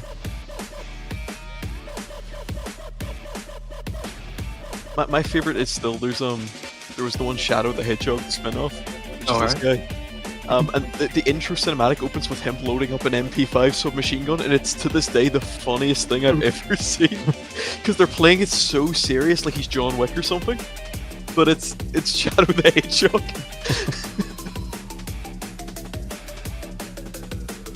I'll overcome every obstacle with this power. And it was the first Sonic game that had a teen rating, so they had Shadow say "damn" every 5 seconds. It's so it's such a funny game. Oh, what was the date? I missed it. The Year of Shadow. Oh, right? I Movie coming in December too. Exciting stuff. All right. In the upcoming online survival game Dune Awakening from Funcom, there is one small decision that unleashed a chain of events which set the stage for the story the player will experience. Let's find out for the first time what that is. I forgot, is this an MMO? The only peace I find is a future that never. I can't remember. There's two. There's one that's an MMO, and there's one that's like a survival. Or no, that's the MMO. Is the survival game. Born. The other one is a strategy game. I created the future. I think this might be the MMO. It created me. I still haven't watched either of the new Dune movies. They are incredible. You really should watch them. Might have been. And I've only seen snippets of the old Dune movie. That one is interesting. Given birth. Insane, I think is the word. Yeah. Everything would change. Dr. Yue exposed before his betrayal. A world where my father lives. House Atreides surviving the Battle of Arrakeen. Sardaukar deployed to protect the spice melange. A war of assassins spreading across the planet. Fremen exterminated. No Muad'Dib. No Lisan al-Gaib. No Kwisatz Haderach. All of my visions lead to horror. Hi, Cornelius. This is a Dune Except for game. this one. I think this is the MMO. This one leads to you. Probably so, because it looks too good. Yeah.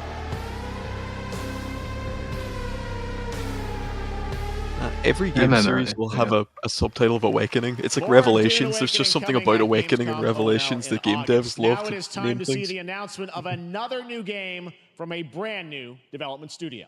It looks so good, but then they just ruin it with the open world survival MMO.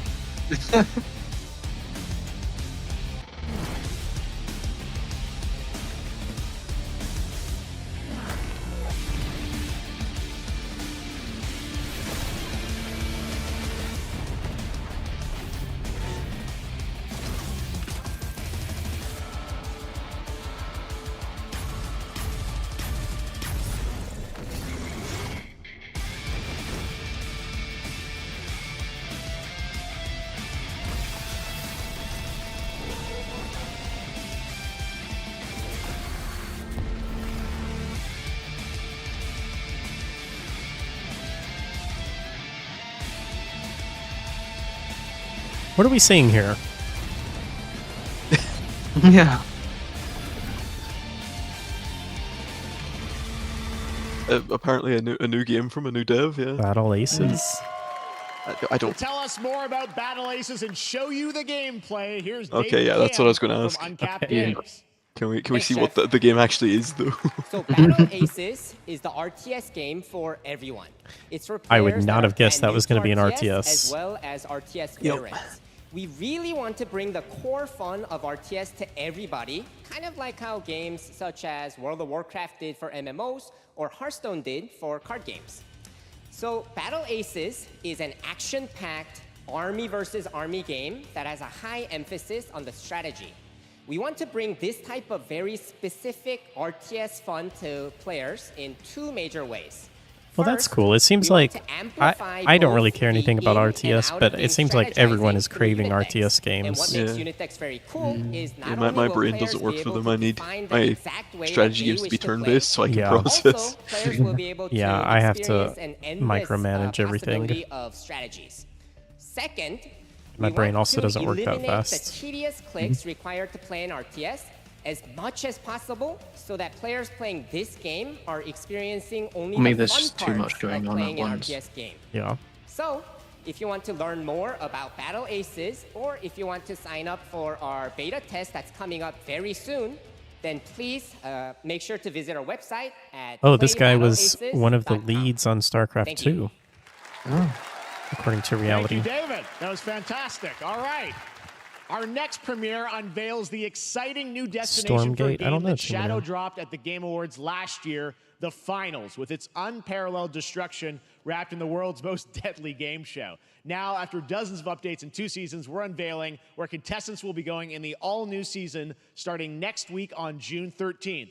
Sharpen your katanas and welcome to Season 3 of the Finals. I just did not understand the hype for this game. It can take us anywhere.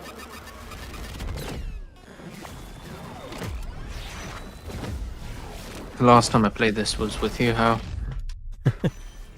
Yeah, I don't know. I thought it was fun for like 30 minutes. I was like, okay.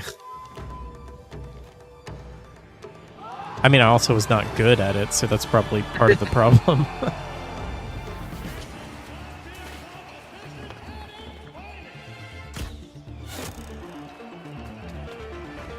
To me, it felt like Battlefield, where I run around for a few minutes and then just get like sniped and have no idea where I even get shot from. And yeah, I know exactly what you mean. I don't know. It just never is fun to me. Yeah, you either get in Battlefield, you either get sniped or some guy in a tank comes up and just picks you of all the people. Yeah.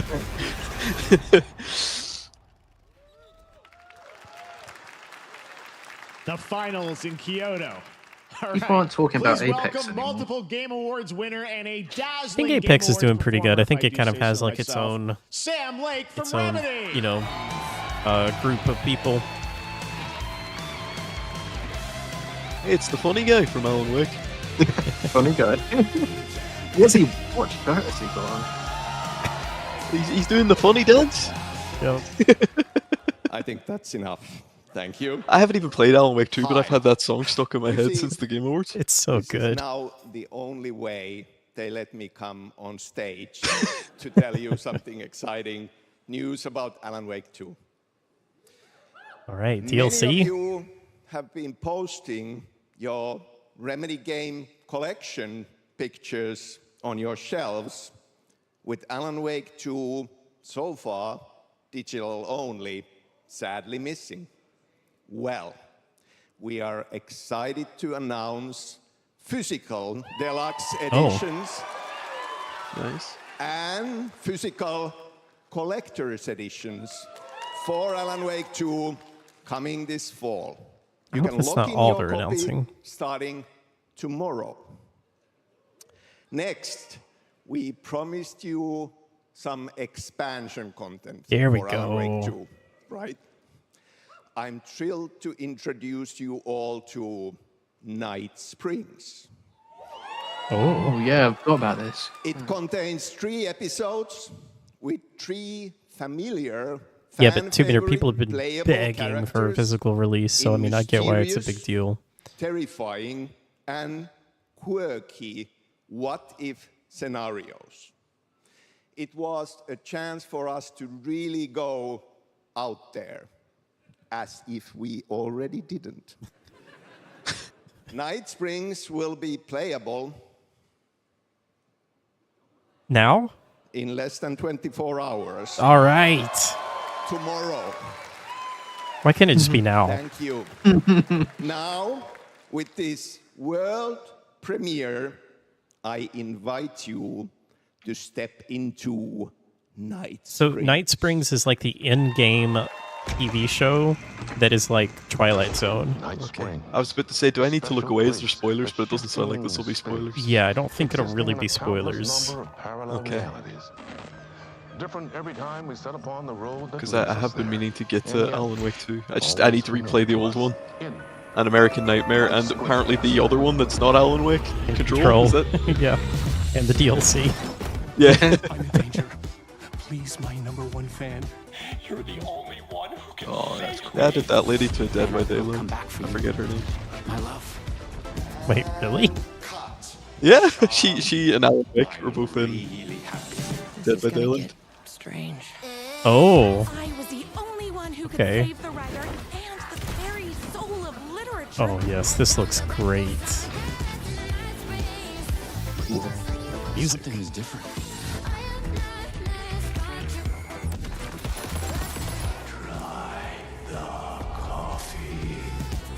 I have a shotgun. Well, I gotta.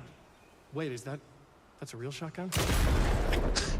Who can ever truly know how deep Oh, this looks amazing. goes in Night Springs?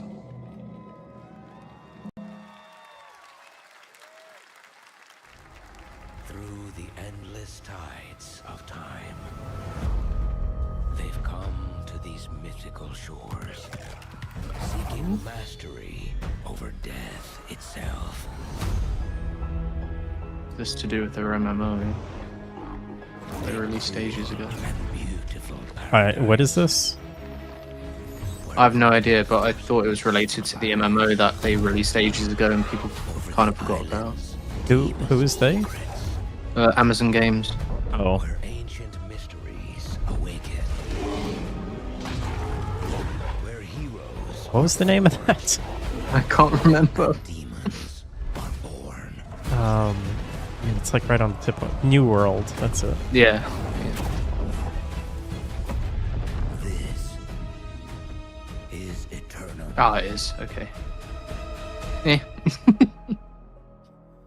I mean, that game had like a massive launch, though, didn't it? Didn't a bunch of people That's actually right. play New that? World, New World Eternum will launch on PS5, Xbox Series X and S, and PC on October 15th. And now you can play the game start to finish as a solo player or play co-op and use crossplay as well. If you're watching SGF on TikTok Live right now, you can comment HSR in the chat to claim a special in-game bundle for Honkai Star Rail of Stellar Jade from TikTok Game Rewards. And speaking of Honkai Star Rail, Hoyoverse's latest space fantasy RPG just concluded its version 2.3 special program a few hours ago. Isn't There's TikTok more. A banned sneak in America? peek at the upcoming expedition featuring a beloved character who It's is clearly going to ready be for the banned or forthcoming journey forced to of sale. their brand new look. Why do people choose to sleep? It's because they're afraid to wake up from the dream. You see, everything is possible in this land of dreams.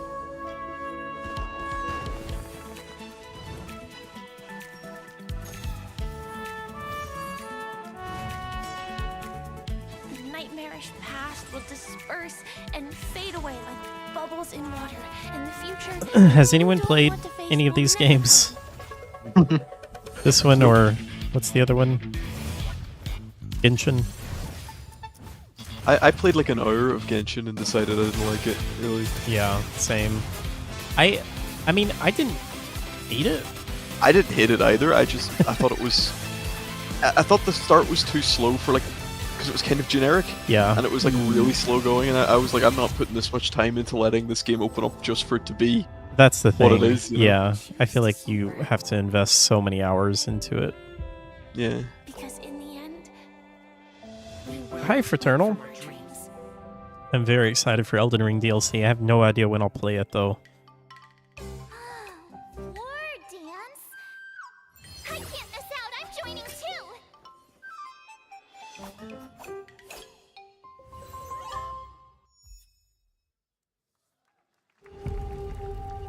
Oh, I like the look of this one.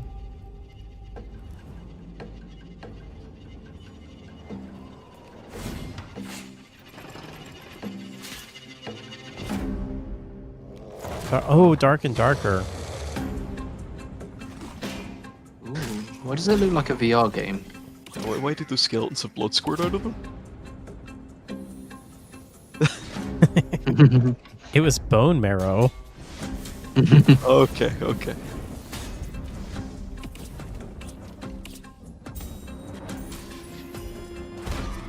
For a second, it kind of looked like Oblivion. It does look like it 100% looks like Oblivion.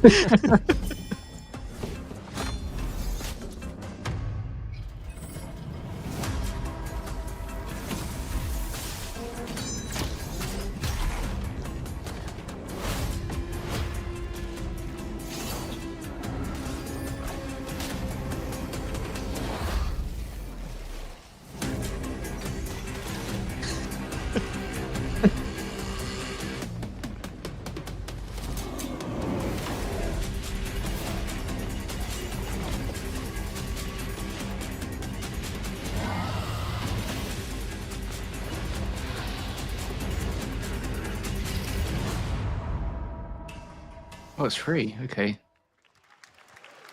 Definitely gonna try that one out.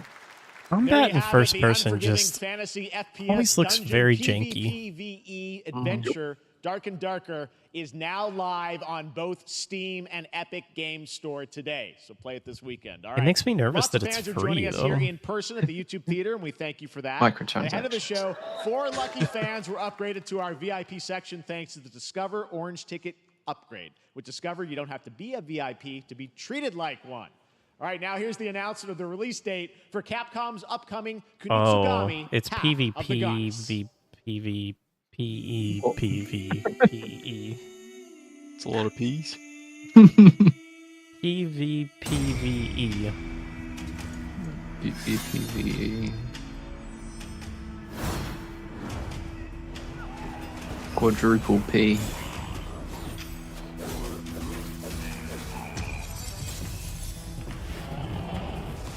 Oh, I think Brian's played it. He said it has some decent... it's a decent game. Has some battle royale aspects I don't like. It's like an extraction shooter meets battle royale in a medieval warfare setting. It's decent, but free-to-play worries me. It just switched to free-to-play. I don't understand why, but I'm less interested now. Huh. Yeah, that's kind of weird. Reality says I was told Dark and Darker is like a medieval RPG version of Escape from Tarkov. Okay. Huh. Yeah, that makes me nervous, though, that it has gone free to play.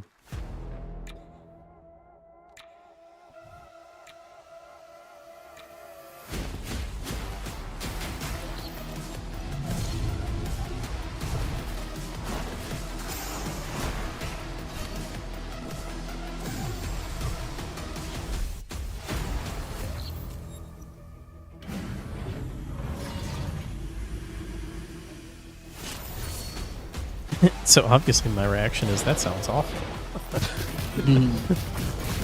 Yeah, I don't know. There's just not a lot of free-to-play games that really do it well, it seems like. You have to sacrifice something if it's free to play. Yeah.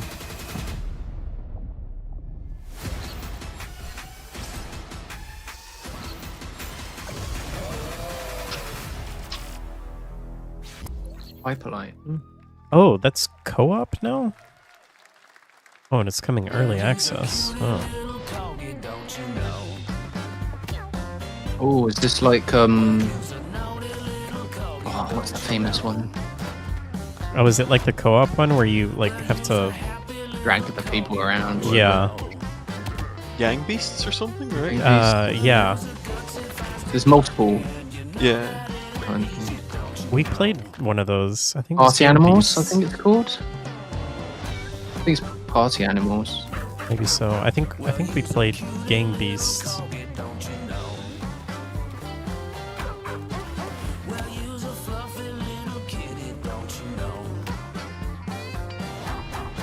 If the game is free, then I'm the one being sold. Very true. Your data. Yeah, Party Animals. Yeah.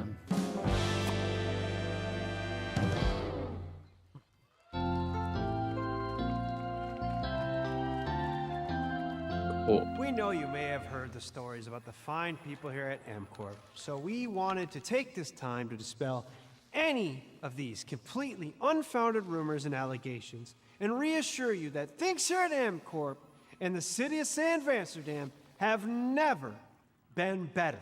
Things are going great here. We have absolutely nothing to hide from the citizens. Everybody here at M Corp loves this town. We think this town rules. Why would we hurt a town that rules? I can't stop thinking about how you're saying we're selling the city for scraps. That makes me sick. That makes my whole family sick to their stomachs. My wife hasn't been on the toilet for weeks because of what you're saying about what M Corp's doing to this town, all those lies. Everyone at M Corp is really good.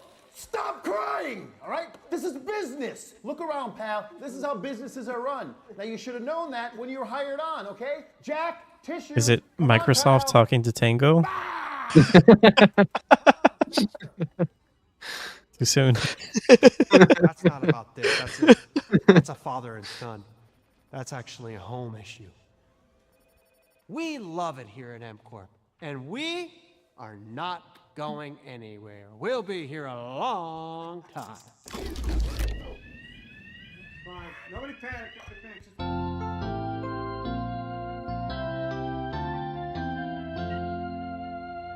He looks really familiar. I don't know why. Wait, what? All right. That's welcome it. back to Summer Game Fest. And now let's head to What was Sam that? Amsterdam for a new look at Skate from EA. Hey, Jeff, how you doing, bud? Oh, crap. Some really bad stuff's happening out there. They're gonna need a lot of help cleaning that up. That's bad. Oh, it's just a little bit. I think that's just a bit for the show. What did that have to do with Skate, though?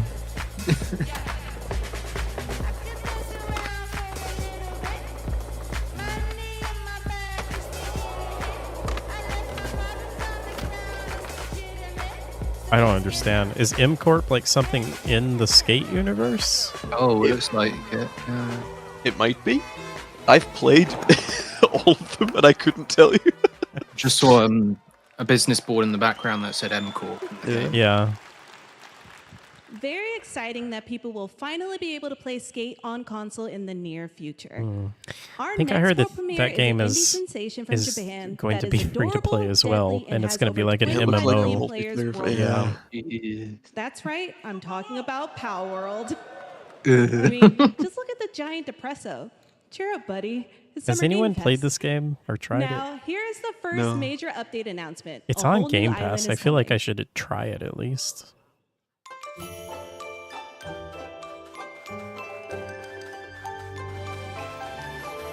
Oh, Steve, did you see that Still Wakes the Deep is coming to Game Pass day one? I did not.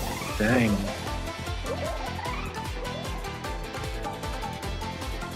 I just don't want to give money to Microsoft.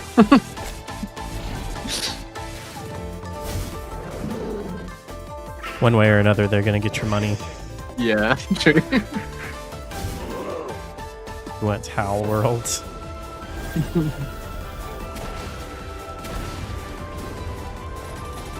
Yeah, I don't know. This just doesn't really look like my kind of thing. I think. Yeah.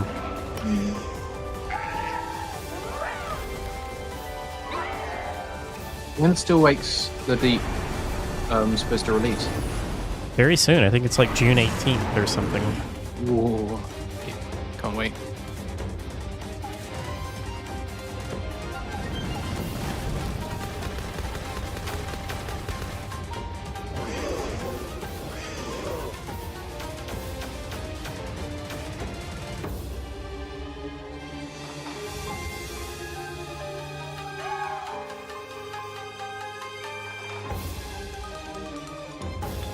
Friend says he would play it, but he respects himself.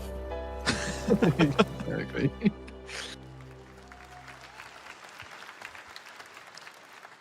That was high on the Steam charts. Congrats to Power World on the new update. Next up, we've got a big announcement from Valorant. Here's Andy Ho and Anar Gilfison from the Valorant dev team. Guys. Hey, Plan, welcome in. Thanks, Jeff. Hey, everyone. Since 2020, we have been fortunate to serve players in their pursuit of what we call the Valorant moment. The big plays and Is he wearing a clutches you Starfield make watch? While all eyes are on you. Millions of I wanted players that watch all so over the world bad. have earned their It's own the Valorant Valorant moments moment on when they PC. manage to get someone to spend Today, $200 on a the gun stage skin. is set to welcome a whole new group of players. Let's take a look. This is the game that had like the crazy expensive microtransactions that weren't microtransactions at all because they were. Target down. I think that's Star Citizen, Zealous. But no, I don't know. I don't know anything Yeah, about I think this game had like gun skins and like character skins that cost like $50 to $100 or something. I mean, to me, that's just like, okay, I'm never gonna spend any money on skins, so. But they just need like 1 or 2 people to buy that skin, and it makes up for like a bunch of people not buying it. Oh, if yeah. they're cheaper, right? Like that's Sure. and people do so. Yeah.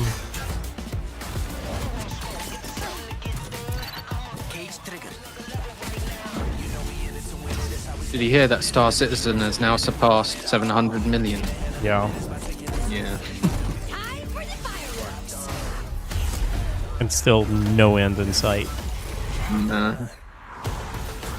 Regret ever giving them money during the Kickstarter stage. All I ever wanted was Squadron 42. Yeah, me too. Like, just that original thing that they showed. That's all I ever wanted.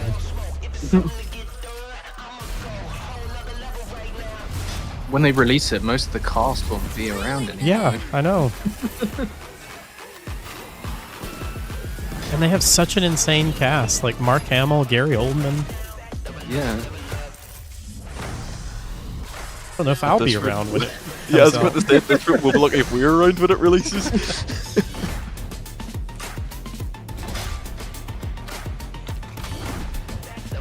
It's like that with the John Malkovich movie that they're going to release 100 years from now or something. They're doing the same thing with Star Citizen. Yeah, Brian, to be clear, I don't That really was like, I don't Valorant's think it's core really a tactical scam. gameplay. I just am Everything frustrated you because just saw all was I ever captured wanted on was just the console little and with a single player controller. game that they were going to Valorant make. is coming to You know, PlayStation like I 5 never and cared Xbox about the Series X multiplayer and all that this stuff. year. I just Our want limited Squadron beta starts 42. June That's all I 14th, ever And wanted. you can sign up right now at beta.playvalorant.com. We are so excited for your input to make sure that Valorant plays great on console. And we hope to see you soon in the limited beta. But before we go, here's the head of Valorant Studio, Anna Donlin. Thanks, guys. Hey, everyone. One of my favorite things about Valorant has been seeing the community build the game and the sport right along with us. For the last 4 years, we have been on the most amazing journey, bringing Valorant to players all around the world, most recently to China, where I'm currently at Valorant Masters, one of our largest global tournaments and community celebrations. Seeing the community evolve as new players bring their passion. Have any of and you actually expression been to to a Valorant live has been tournament the biggest before? joy of the ride so far. No. And now we are ready and No. so excited to welcome a whole new group of players I've never onto new platforms. been We hope you'll join us, anywhere and we where can't there's wait to other see where video you take game us people.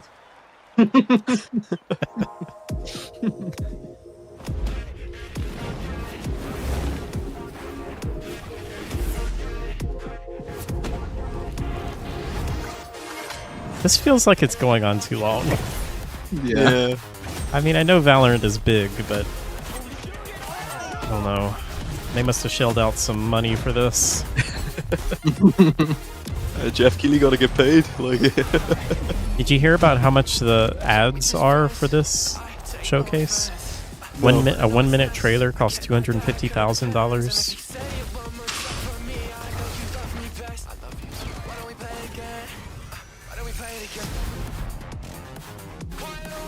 So this had to have been like millions of dollars. Yeah. We have that spare, I suppose. Yeah. Putting all those skins to good use.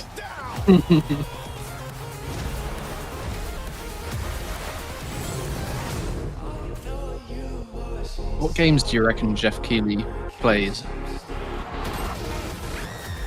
I think he Kojima plays games. Anything with Kojima title.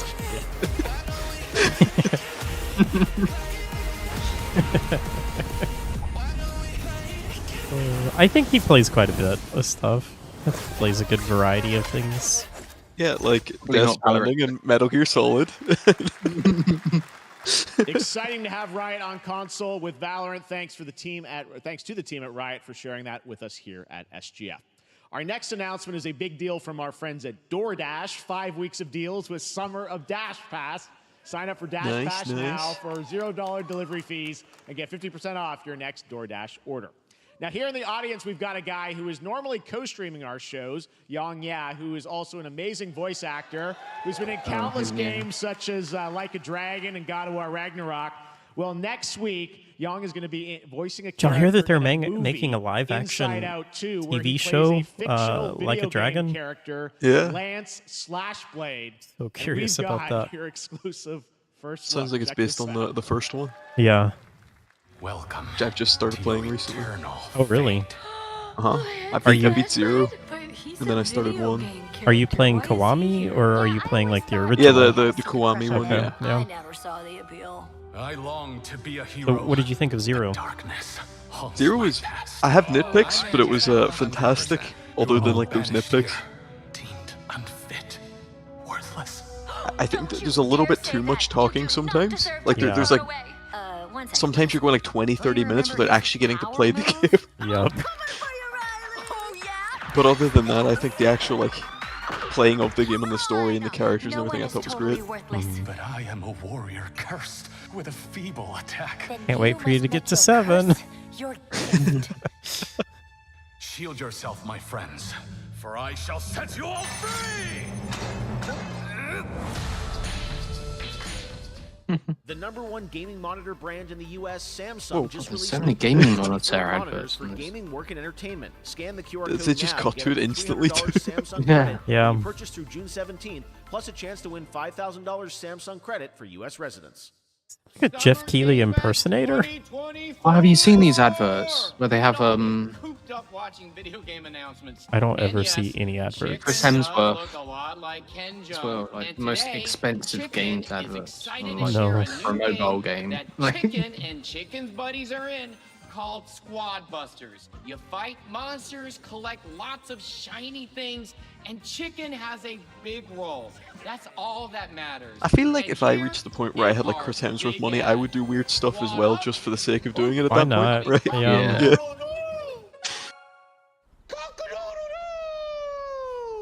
What's going on? Who are you? Look at your phone. I'm the chicken. We're here to make your life more fun. I'm fine. I drink right out of the carton. I don't think you know the definition of fun. Come on, get up. I am butt naked from the waist down, so... Get out of the f***ing bed, dude. Get out of the bed. Tell me about yourself. I think I'm an excellent candidate for Wow, the this job, is really going on for a long time. He's one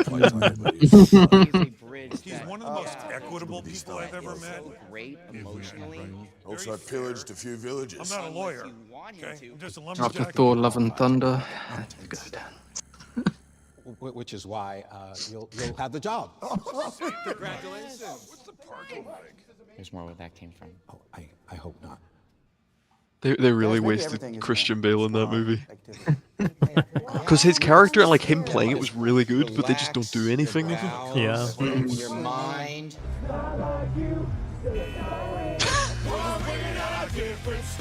Still going.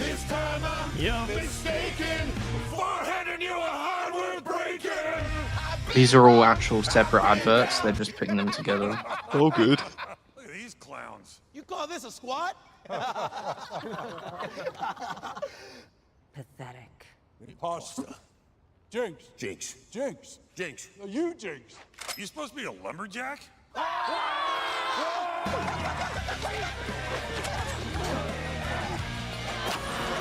Hey, you wouldn't happen to want to go chop some trees, would you? I'd be delighted. What even are they advertising? A mobile game? It's like a Clash of Clans mix sort of mobile game. You can't Oh my leave. goodness. We ain't never. This is painful. Good boy. Here. That came from inside me.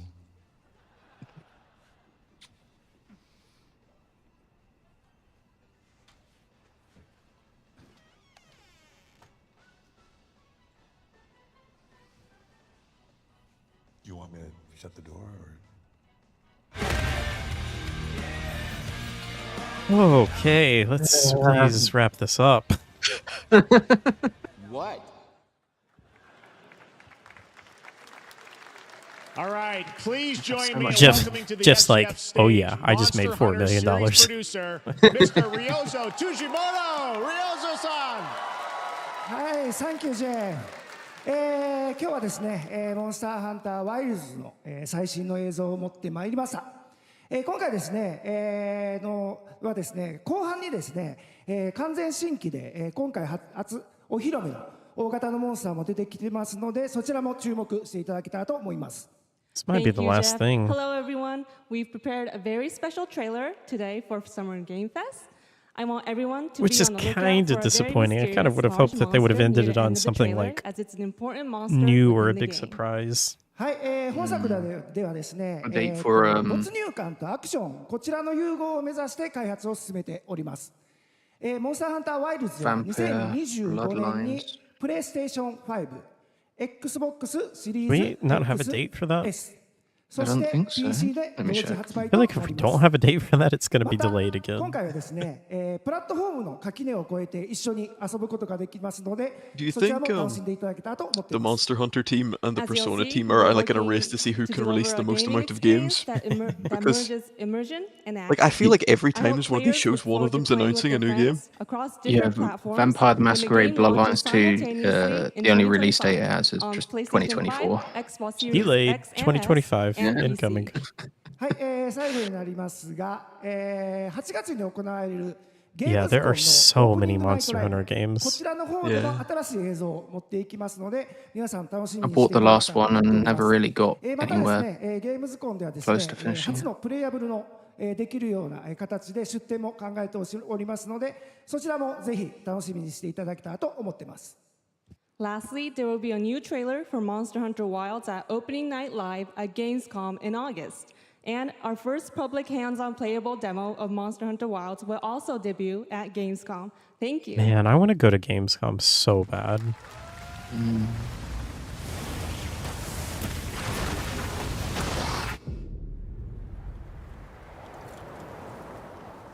Over there!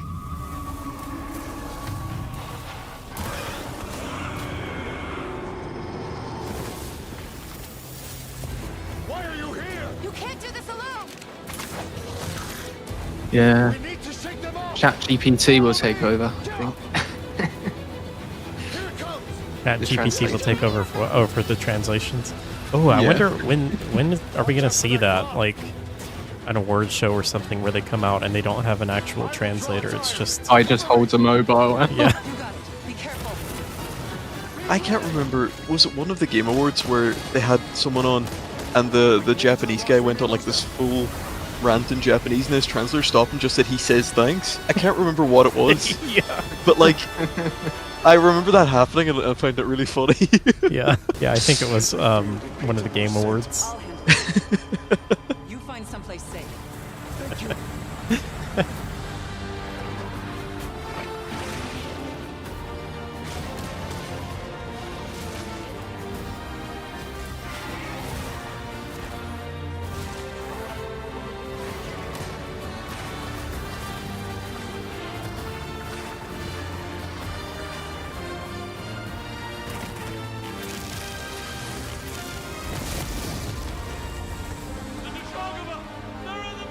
This game is gonna sell 25 million copies. Yep. And then they're going to make another one next month. Yep.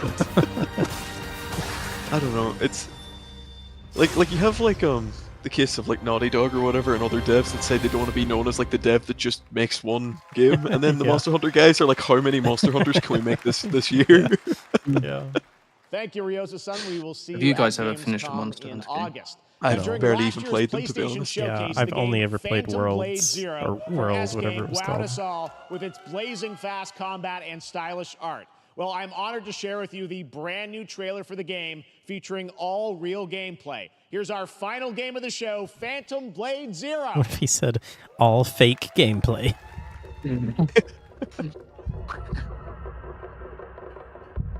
Phantom Blade. Where did we see this? I don't remember.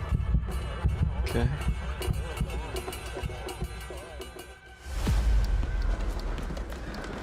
days do I have left? Whoa. 42 or 41. The face of this is here!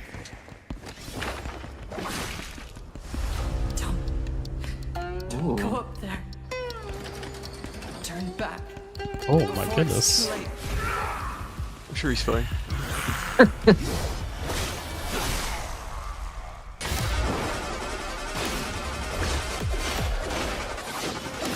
Yeah, this looks cool.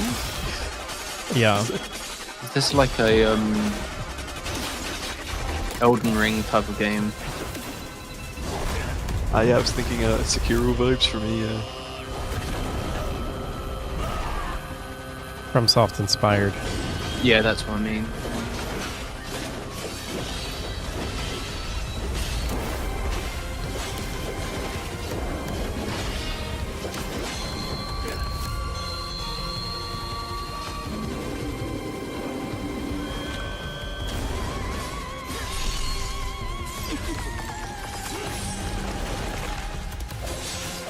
You know, Sekiro kind of ruined FromSoft games for me because I like the combat in Sekiro so much more than in like Elden Ring and Souls and things. It's hard for me to go back to them.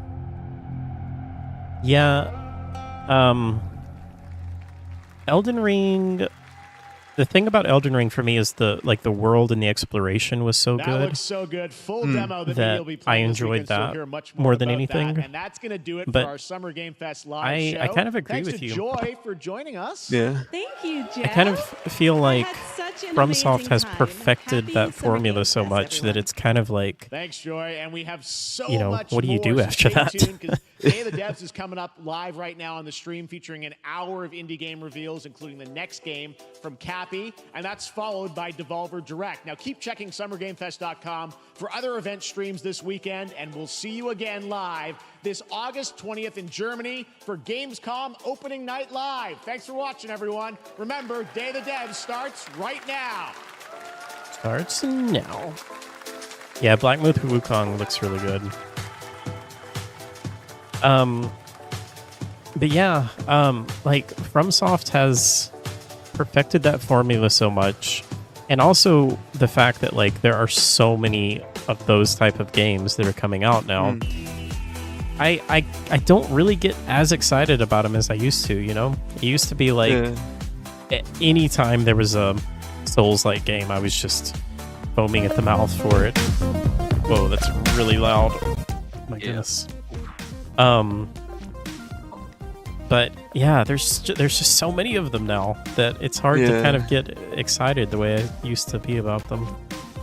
Well, I've seen Screenbound. That looks really interesting, actually. What did you just say? Sorry. Screenbound? I'll put it in the Screenbound? gaming channel in the Discord. Okay. I've seen it on LinkedIn. Killer Bean is your pick of the show. Yep. I might be with you. I think I'm in the same boat. It looked really, really good. If anything, just the trailer was amazing. Yeah. Whatever about the game itself. Where did you put it, Steve? I'll put it in the gaming channel now. Where is it, Steve? I There don't we see go. it. Screenbound. Oh yeah, that's so. I've seen ads for this. You play, your character's holding like a Game Boy and seeing the game in 2D while you're playing it in 3D. Oh my goodness. So you can see the game in two perspectives at the same time. Oh, that's it's a really cool concept. What in the world? Yeah, that's very interesting. I have to do the whole thing from the top.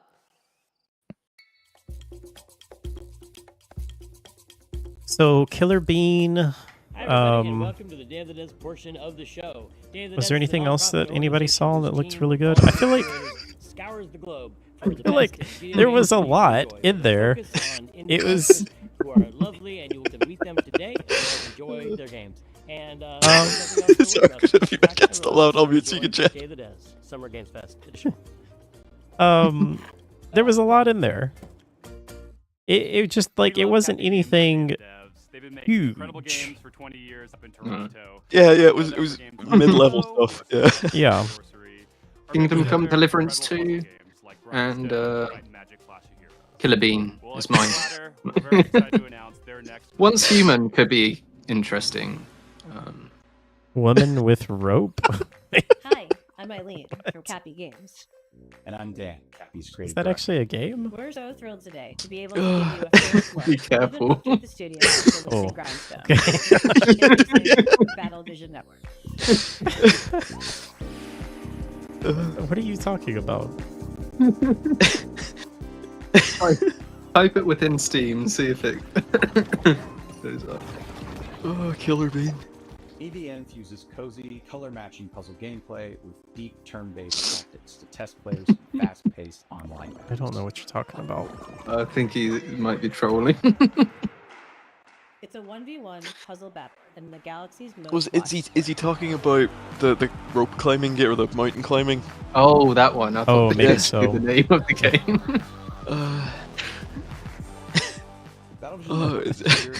The idea that we just watched 2 hours non-stop trailers, and then Hal goes, "Well, Killer Bean, was there anything else?" Most interesting facets. Over several rounds, take turns launching attacks by creating color-matched formations with your units. The climbing Turtle one, matches yeah. create attackers. Woman with rope, Horizontal you mean? matches create defenders. Yeah. The rapid-fire matches last a couple of minutes. The first Descendant. What did we? Was there any actual gameplay in that trailer, or was that all remember. cinematic? 'Cause I couldn't tell you what it really was looking at it. Yeah. Oh, it's a looter shooter. Between multiple teams, Oh, okay. character with personality and I don't care as much anymore. There's a lot of genres here: looter shooter, RPG, action RPG, sci-fi. Okay. Because the trailer was cool, but it was cinematic, right? Like it was. Yeah. I mean, it does look good. Like it's Unreal Engine 5. Okay, so let's see. It says the first Descendant is a third-person looter shooter powered by Unreal Engine 5. Become a Descendant. Fight for the survival of humanity. Descendants have unique abilities to tackle both solo and co-op missions. Up to 4 players use varied mechanics to defeat giant bosses. Okay. That could maybe be cool, depending. That kind of Outbreak-looking game looks pretty good. Yeah, No More Room in Hell 2, was it? Oh yeah. Yeah. Is a live, season-based game with new twists, But new the first characters, one does fresh not look rankings, good. and narrative surprises emerging every season. Yeah, I never even heard of the first one. Oh, I'm surprised because it shows up on sale now and then on Steam. I think that's just such a generic name that I would have overlooked it any time it was maybe. Yeah. Fair enough. Oh, wait. It's the same developers that made Chivalry? What, the mod or the... Or Chivalry 2? Wishlist the game to join the fun. I thought the first one was using the Our next title comes to us from the Game Half-Life Factory, engine. a small studio in Montpellier, Yeah, France, Source, trained to right? make games the same way Yeah. they cook food, Yeah, I mean, I think with that's a what lot this of is love. made from. Their next dish comes to us piping hot, fresh from the oven. It'll take us to dizzying heights. quite frankly, give The me collection of horror games So looked hold on good. tight, making its gameplay debut today. I don't remember what that was This called. is Care. We need to find, like... Bloomhouse. Yeah. Yeah, I need to find, like, a list of everything that was announced. Blum. Why bother? We all know Killer Bean was the only thing worth. Yeah. Worth There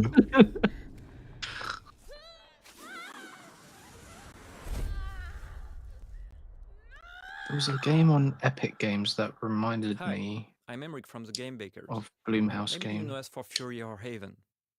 Fury was a hack and slash and even an RPG, but both were games about freedom. Live free to love who you want.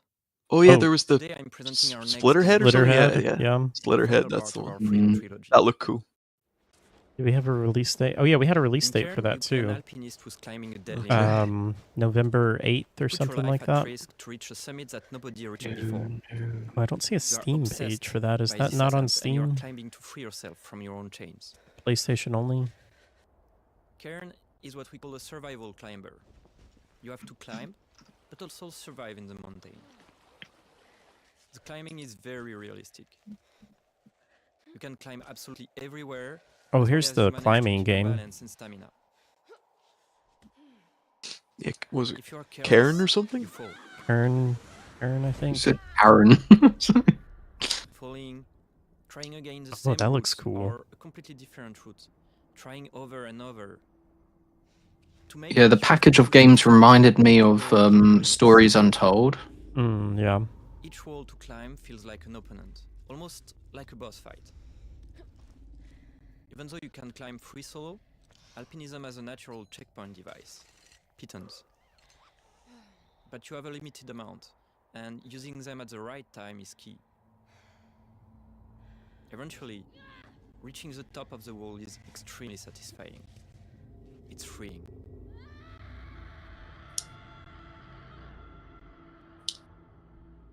Thanks for watching, and wishlist the game to stay tuned. Yeah, that looks A neat. two-person team in Canada has been developing I this still next game. want to find a good list of everything. It doesn't. It's not exactly, but very small amount. It reminds me of there's that game I Am Alive, and it was like set after like an earthquake, and you were in like a destroyed city, and part of your character would climb up stuff with like mountain climbing gear, and you had like a stamina meter that you had to manage while climbing. Oh, it was pretty cool. Yeah. Like you had to buy like these things that you would like bury into something to take the weight off your body, so you could relax your arms for a couple seconds to get your stamina back and stuff. It was cool. Like pitons?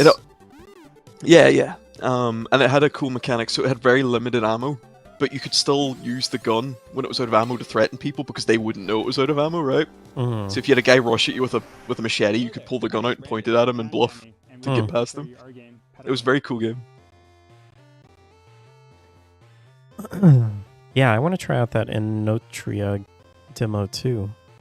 Yeah. Okay, so here's the list, I think. So we had Horizon, Lego Horizon Adventures. That was the Lego Horizon game. Quidditch. Which I Harry don't think Potter. I'll get because, yeah.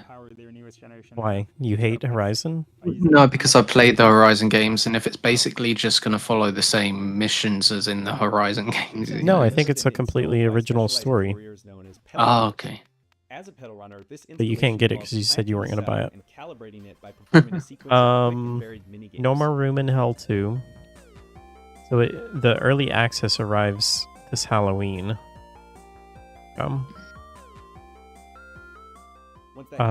Sid Meier's Civilization 7, Dragon Ball Sparking Zero. Yeah. That's coming October 11th. Callie, who's a new recruit in the pedal runner And we had program. Street Fighter So being 6 new into the official season two, year personality, 2 Callie does characters. encounter a few challenges along the way, just from the difficulty of dealing with customers, Okay, here we go. people in the Blumhouse game rivalry unveils with a fellow recruit. a bunch of stuff. Does this say... Fortunately, Callie is joined by their pet companion, Kira. Kira is unique in that he's an older type of Hanapets, which is a simpler and now obsolete handheld model. So with that outdated tech, It doesn't really Kira say has like some when quirks any like of that his stuff is battery coming always out. reliable. But he's way more outgoing than Callie. And so it's great to Mighty have Morphin around Power when meeting people. He's Rangers. practically indispensable. Okay. We had the Mecha Break Pedal Runner program game. will take That Callie was and the Kira through the 4 Gundam unique districts game. of Sapphire Valley. There's Along the a way, mysterious occurrences beta will bring test into coming in surface, August. and we The will First encounter individuals Descendants. who think that they're Oh yeah, that's and coming out powered, soon. That's but coming new July. Hanapets sensation. July 2nd. Alan Wake 2 DLC comes Oh, out yeah. tomorrow. That's awesome. The Yeah, Skate was looking rough. Yeah. Yeah, that is really disappointing.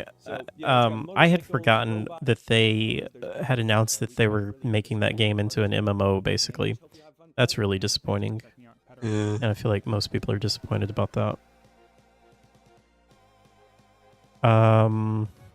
Valorant's coming to console. I thought Valorant was on console already. And then I think this hasn't updated since then, but I think we had Monster Hunter Wilds and that last Souls-like game that was just announced. I feel like there was more in there, though. I feel like this is not everything. Yeah, because they didn't even list the climbing game in here. I hate these stupid websites that don't show everything. Like everything that was announced, but it's not everything.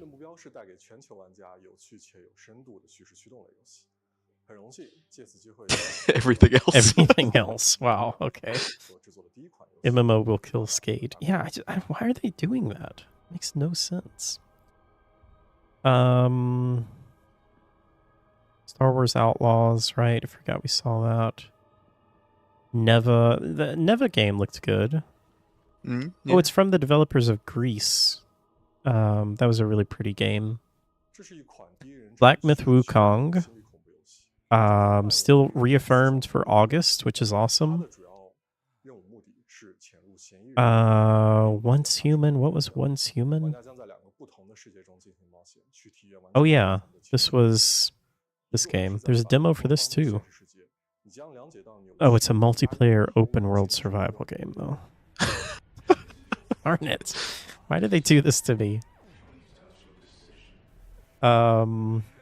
Space Marine 2. What's the date for that?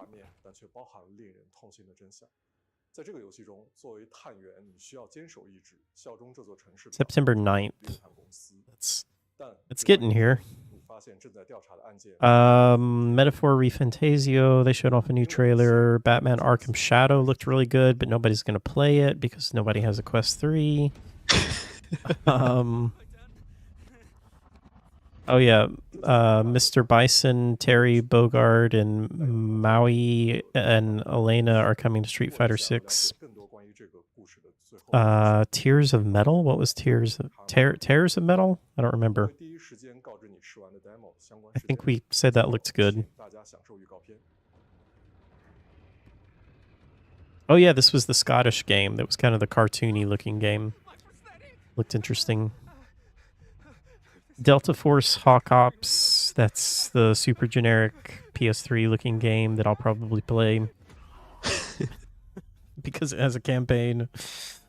Fatal Fury, City of the Wolves.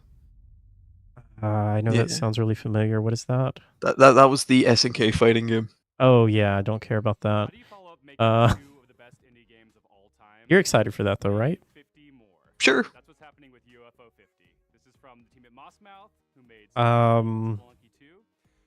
The game was perfect, but they tried, but they think they can turn it into a cash cow because the community was calling for an updated version of the game. Yeah. Once Human already looks pretty cool, but their rollout has been very odd. Power Rangers. Oh, Deer and Boy. Looks pretty good. Slitterhead looked good. Looked very weird. Killer Bean. That one definitely was game of the show. Yep. We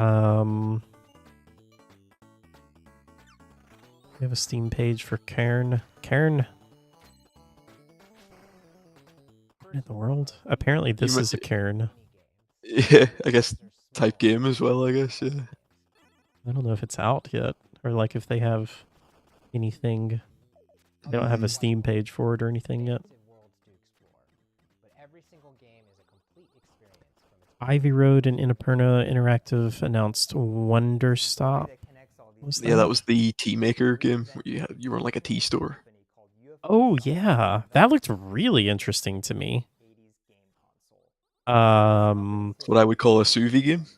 Something about it just gives me sous vide vibes. Well, it looked like a sous vide game up until the end because it had like that really weird ending. Having a little bit of like weird, dark, and spooky makes it even more of a sous vide game. You know, I think she likes a little bit of spooky in there. Yeah, and they said it was from the developer that made Stanley Parable. Yeah. Unknown 9 Awakening. Oh yeah, this game looked interesting. I think this is the game that we had seen before. Oh yeah. Yeah, that looks good. Monster Hunter Stories, Interim.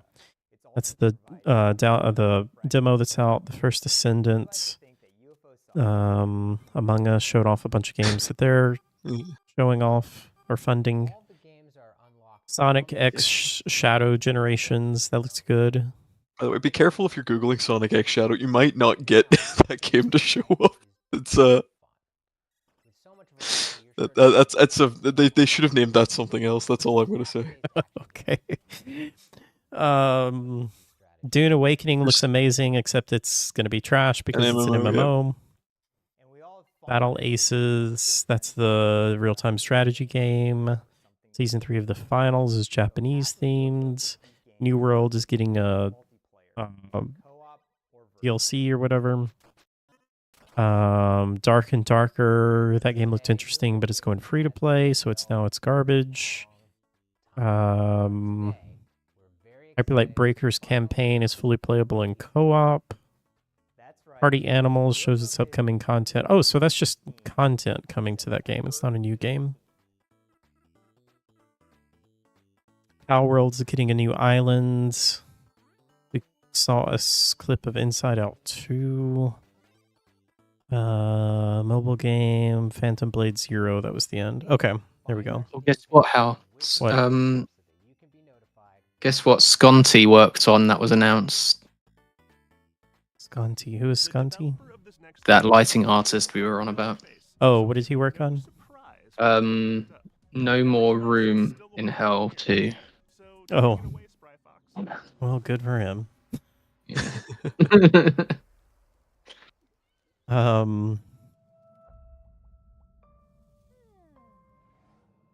didn't know it was on Epic Games as well.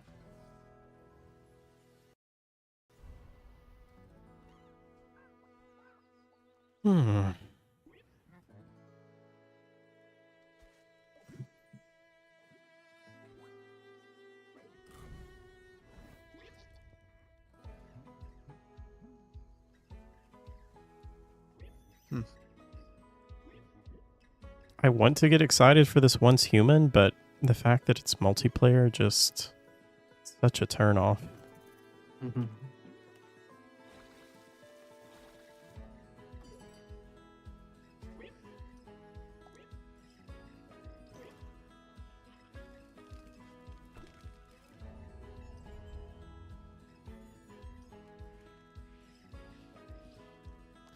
Well, I didn't know that we had a Devolver Digital. I didn't know that they were doing a direct. I kind of want to watch that. You guys are welcome to stay and watch that. It's going to be 45 minutes until that starts, though. I probably can't stay for that, unfortunately, but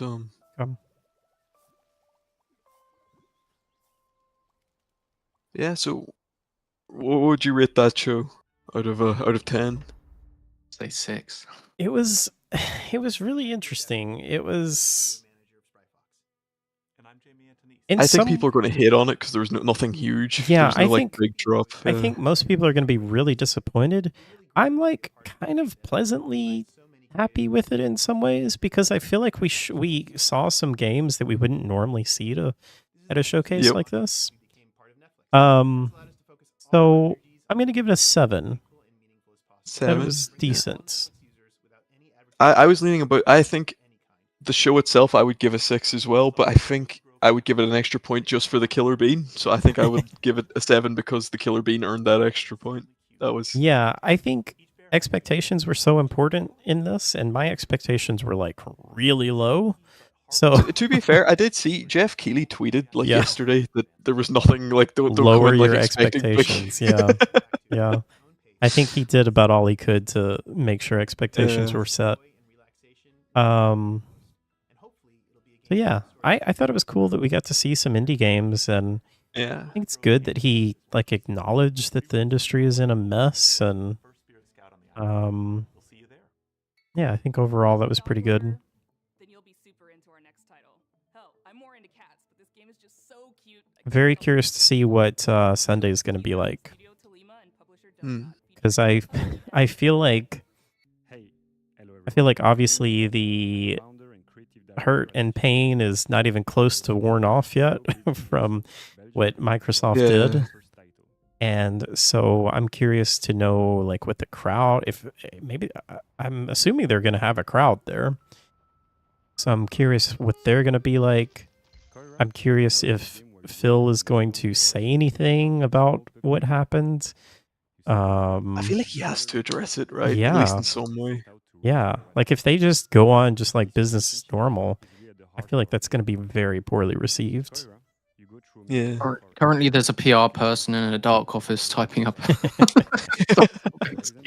They're like running every ashtray. iteration. They're running every iteration through ChatGPT to like figure out the best way to say it. I was picturing like 5 o'clock shadow, like ashtray full of stubbed out cigarettes, like hands on his head. Like, how do I make this not sound like the worst Yeah. thing ever? Yeah. Yeah, I'm very curious how that's gonna go over. They really, the only way I think they can somewhat recover is if they start showing off some of these things they've been saying they're making. Well, Like, not let us actually see some Fable or some Perfect Dark or... not just that, like actually release something. Yeah, but we keep getting these like title shots of like, this is the title of the game, and then we Yeah. don't get to actually even see the game. Like, they just disappear. Yeah. I would feel like if we could see like someone actually playing Perfect Dark or Fable, and have someone actually explain like the thought process and the quest design, Yeah, and they make even it feel like there actually is a game there, I think I would they like even that, and it would lessen it a bit. Yeah, they even said last year that they were going to show off gameplay. Like all of their games were going to be showing off gameplay. And then they showed that trailer for Fable and it was like, this is not gameplay. Yep. Like, yeah, okay, maybe this is in engine, but it's not like someone is over on the side playing the game. Yep. And we don't even need that. Like, we just need to see like a HUD and you know, like what the And a person actual walking around in game the is field going to look and like. fighting a goblin or something, Yeah, you know? Like, yeah. I want to feel like there's actually a functioning game somewhere in this mess of games they're making. Yeah, if they just announce like Gear 6 or, you know, Halo, New Halo. whatever, Yeah. then I'm just going to be furious because it's like, my goodness, we have so many games that we've announced. State of Decay 3, Perfect Dark, Fable. Yeah. And now just the fact that they own all of Activision as well. Yep. Yeah. It's true. Yeah, it's going to be interesting. Sunday's going to be interesting. I'm expecting actually. I think there was that rumor that they were doing a Fallout 3 remaster. It's been going on for a while. I could see that because I think it was a big opportunity or a big missed opportunity not to have something Fallout release alongside the TV show, which like blew You up mean like crazy. the Fallout 4 remaster wasn't enough for you to sell us? It was literally no different. I mean, with Fallout London having an actual release date now, Wait, they have an actual that's release at least- date now? Yeah, they're just not letting us know yet.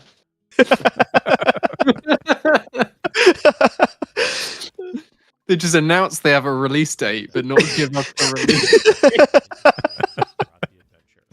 That's brilliant. We're excited to announce that we have a release date. We're not going to tell you what it is, but we have a date.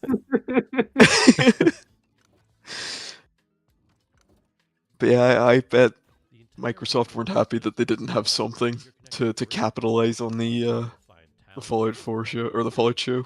I think the thing that is frustrating to me, though, is like we've heard that they're shifting focus now to where they're trying to work on the next Fallout game and get it out sooner.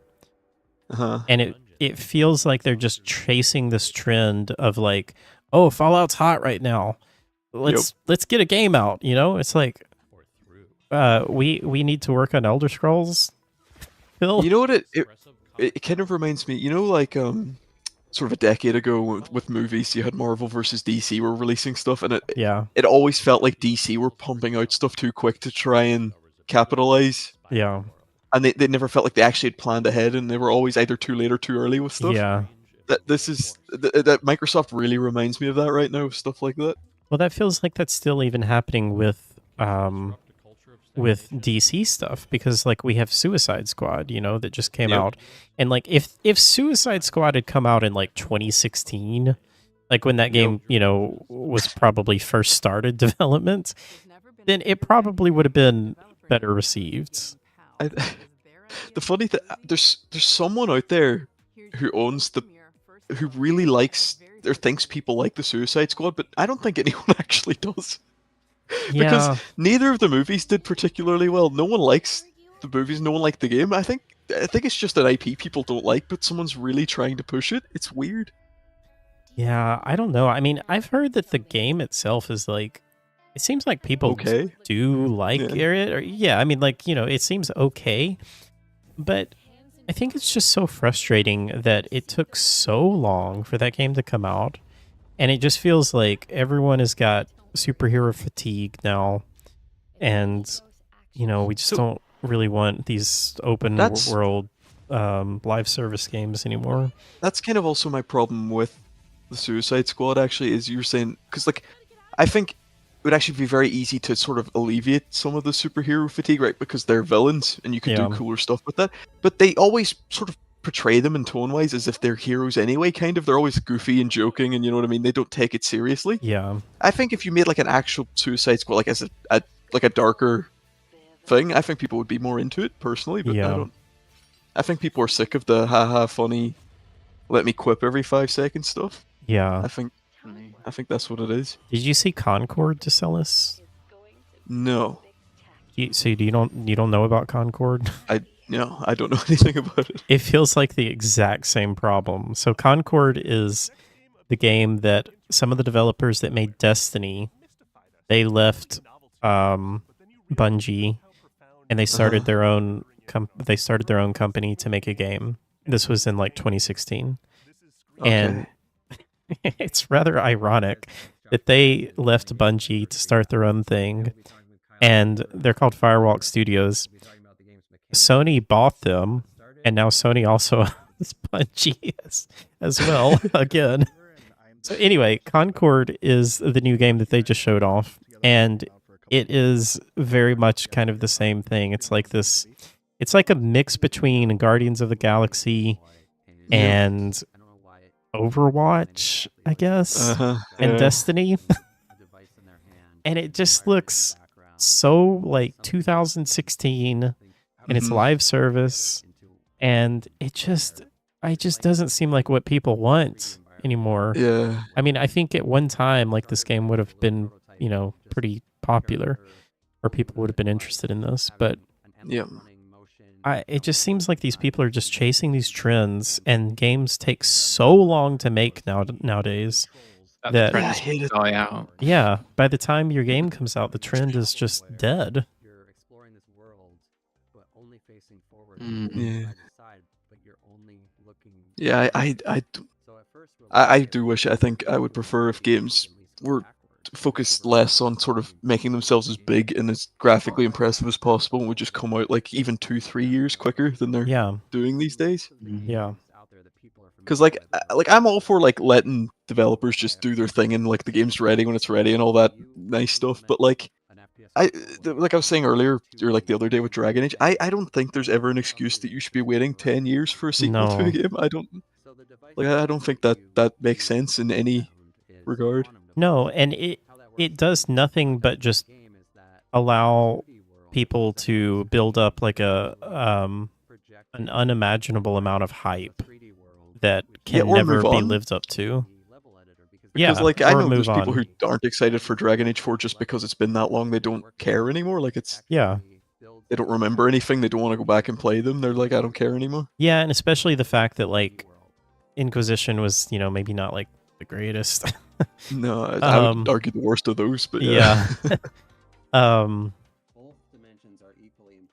I don't know. I mean, I'm going into Dragon Age, the Veilguard, with like as low expectations as I could possibly can. Yeah. Because You have first to- of all, BioWare is not the BioWare that we used to know.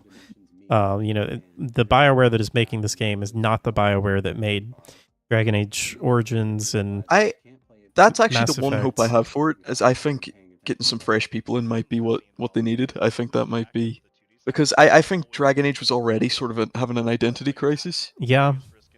So I think having maybe fresh people in who actually have like a focus on what they want to make might make it better. You have to remember that the reason why sometimes these games take so long is because the development nightmare. So they may be in pre-production and then find out, this isn't working. So we I have to think spend that's another very year much what on, happened too. Yeah, I or think 2 that's- years working on pre-production for it. So. Yeah, well, I mean, we know that like Dragon Age has gone through, I think, at least 2 like complete Yeah, I think overhauls. this is like the 3rd or 4th iteration of Yeah, it, from what I remember. Yeah. one of them was like a completely multiplayer game that they were making. Yeah. So yeah, I don't know. But like, yeah, I just think that there reaches a point when a game takes too long. I think for me anyway. Yeah. Because there was like a couple of years back, if you told me I wouldn't be excited for the next Dragon Age game, I would have called you crazy. Yeah. But now I really don't. I don't care. Well, this is another reason why I know everyone is probably sick of me saying this, but this is why I'm just not a fan of announcing games too early. You know, because Dragon Age was announced in what, like 2018 or something like that. Yep. When it was a completely different game. And you know, the thing is, like, if they hadn't announced that game was going to be called Dragon Age Dreadwolf, like if we just didn't know that was a thing, and then all of a sudden they just come out and are like, we're announcing the next Dragon Age and it's called Dragon Age the Veil Guard, probably no one would have any problem with the name of it. No. I think part of my problem is so BioWare themselves have been kind of radio silent about the game. Mm-hmm. And like anything we know about it's like from like journalists or leaks or whatever. Yeah. I think it's so much easier if you just communicate with people and tell them what's going on. And Communication in the gaming industry. I know. I don't understand why the gaming industry is so private with that kind of stuff. Yeah. I really don't get it. Oh, this game looks good. I don't know what it is. Well, like even just saying like we're at this stage of development, this is, we're working on aspects like this, and even sharing some artwork and stuff, I think can go a long way with people. But yeah, and tide them over. But like it is just a case of they were like, here's this trailer with Solus in it. Yeah. See you in 2024. Like, does it happen a lot when a game's name gets changed? Or is that I quite wouldn't. rare? I don't think that's uncommon, but it's not super common either. Like I would consider it like I don't find it surprising when it happens. Yeah. But, Oh, this horror game. Yeah, I love this one. Yeah, what is this? Do you know? Yeah, it's called I've got part of the Discord. Let me see that. Zoocosis? Zoocosis. Head acting like a large anaconda, slithering with its jaw unhinged, try to bite you. One of the many hundreds of game dev Discords. The concept of the giraffe set the basis of each animal having their own unique design in their mutation. There also will be many endings in the game. Each of the endings depend on the choices made by the player during the game. Planning out all the endings was quite challenging. We dedicated a substantial amount of time structuring the paths and dialogues Is that her real into a voice? unified framework to ensure seamless functionality. Every zookeeper is entitled to a service car. This one's mine. What? If you perform well today, you'll get one in the morning. It's the Need for Speed Ferrari. Should I tell you to stay here for the night? Keep in mind, I'll lock you in until morning. Your main goal will be to save the edibles, including infected ones that have turned into mutants. Save them and save yourself. We really hope that you will enjoy the Zoocosis Yeah, that looks release in the interesting. summer. Wishlist it on Mhm. Steam What's it and called, follow Steve? us on social media. Zoocosis. Thank you so Yeah, much for Zoo, your support. CHOSOS. Why are you so jumpy?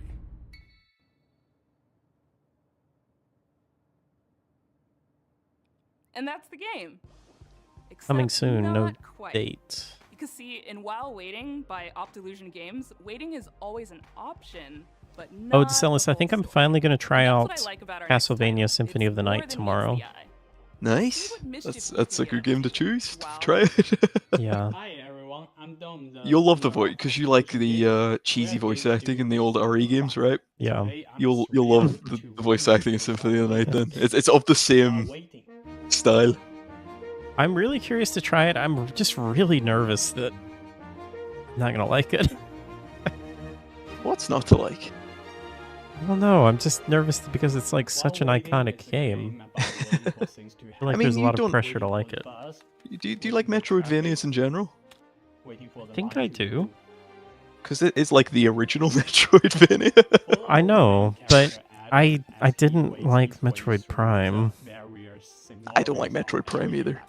So But I guess my problem with Metroid Prime is like I could see it and I could appreciate, like, you know, okay, I can see how so much stuff came from this, but I just don't think the gameplay was very good, and I feel like so many people love that game so much. yeah, well, I mean, Symphony of the Night though is more like something like Silk, or not Silk Song. What's their actual game for Silk Song called? The you know, like a 2D like hack and slash, nearly like what Metroidvania, rather than like where Metroid where you're shooting lasers and things. I think that makes it different to me, but so do you like it? What was the first game of Silk Song called? Hollow Knight. Hollow Knight, yeah. Do you like the gameplay in Hollow Knight, like that kind of? I love dodging Hollow Knight. things. Yeah. You like kind of dodging stuff by like jumping over it and like attacking with like quick slashing moves and backdashing and things. And like I think I do. Because that's what Symphony of the Night's gameplay is. Like, yeah, it's that. Like, I think I'm just worried about the difficulty. I'm worried it's going to be really difficult because those old games are really hard sometimes. I don't think it's too bad, but like I would say it might be one of those games you keep like a guidebook marked, because there's it's got RPG elements and there's weapons and stuff that can make the game easier, right? Yeah. Like if you find them. Yeah. So if you do start getting, I would say just look up where you can find an easier weapon or whatever. Okay. And that can make the game a lot easier just through that. And there'll be like enemies that are weak to certain damage types or whatever, and when you know that, it makes it easier too. So. Well, I'm gonna try and go in with an open mind. Yeah. And the music's fantastic too. So. Even if you just go in and like stand in the starting area and listen to the music, I think that would at least be something. All right. Well, I'm gonna check it out tomorrow. Toronto-based developer Rocket Adrift really Okay. captured something unique.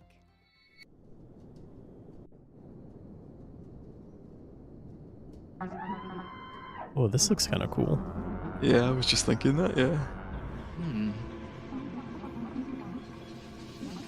my god, that's creepy.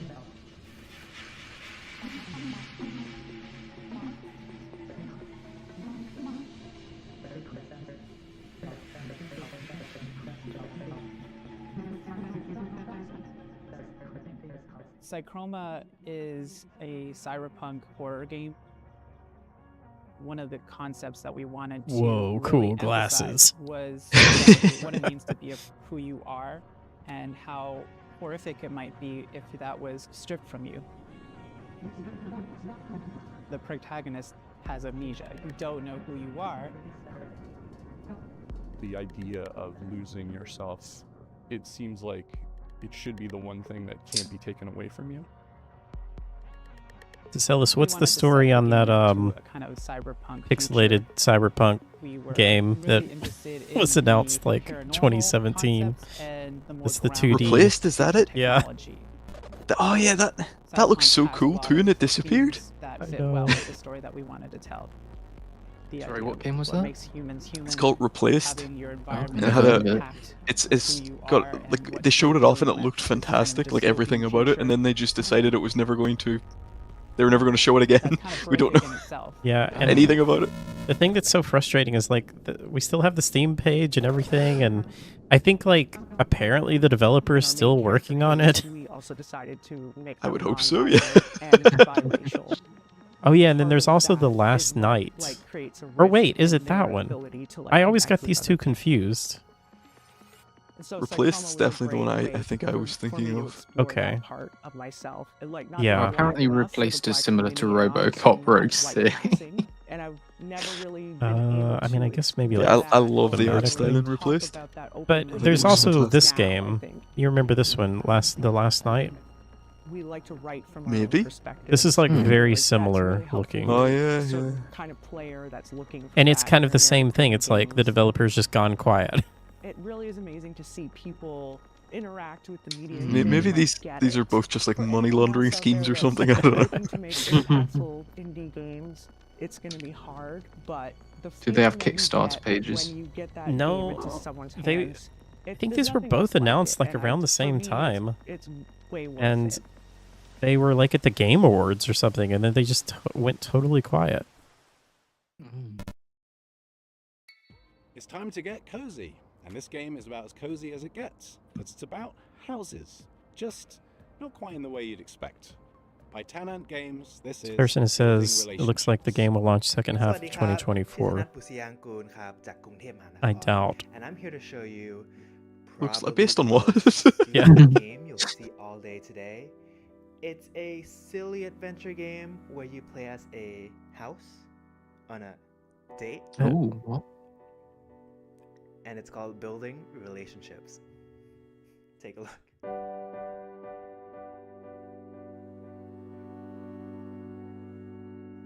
Oh, interesting. Huh. Oh yeah. That is until they delay it, but yeah. I mean, this actually does look legit. As a new arrival on the island, you'll be exploring the area, moving around. Well, hello there, Sudi. Good morning. Yes, easy peasy. Based on Maybe vibes. released it during the Summer Games Fest. Yeah. Who's a friendly apartment, here to help introduce you to the others. Or Millie. Happy birthday, Suvi. Tall windmill that That's right. Happy birthday, Sudi. Oh yeah, happy birthday, yeah. if you ask them nicely.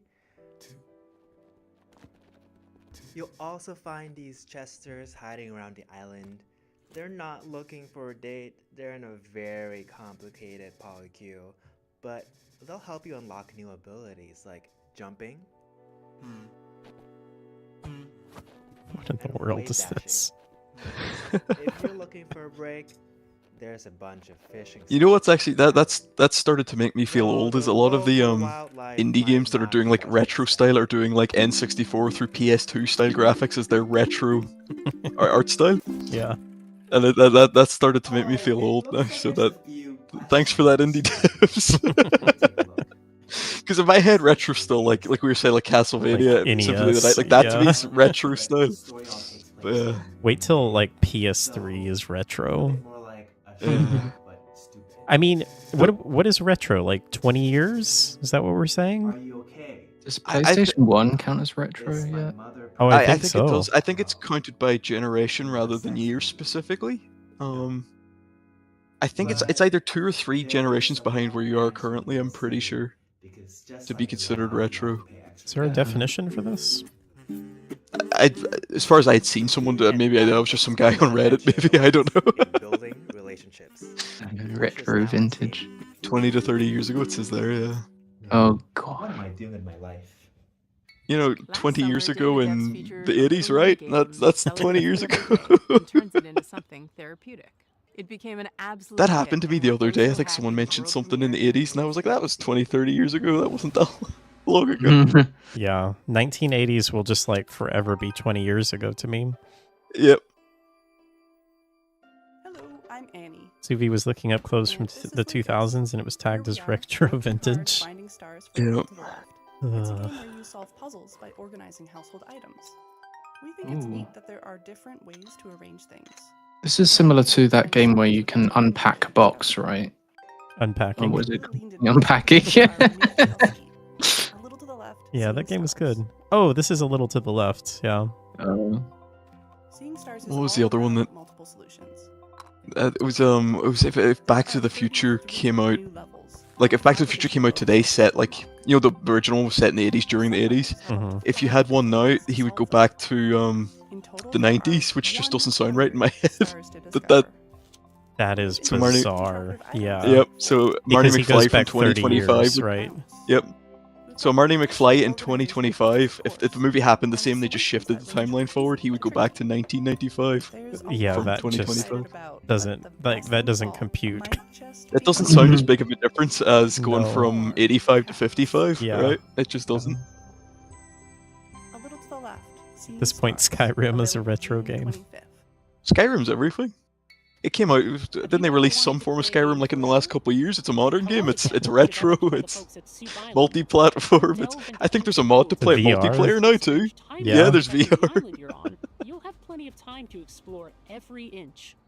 Hello again. My name is Dwight Davis, and I'm the sole developer behind Hello Again, which is a game Soup about Island? being trapped in the world's coziest time loop.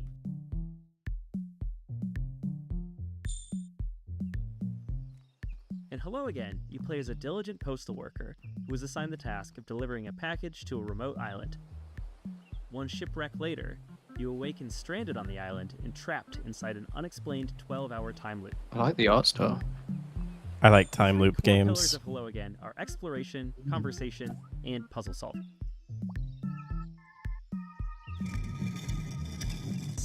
This is a dense game with lots of strange locations and phenomena, so a lot of your experience will consist of walking around and filling your journal with observations. He said it too As you much. What? explore, Hello you'll again? discover that everything runs on a clock, from the weather to the tides to the ancient circuits that power the ruins littered across the island.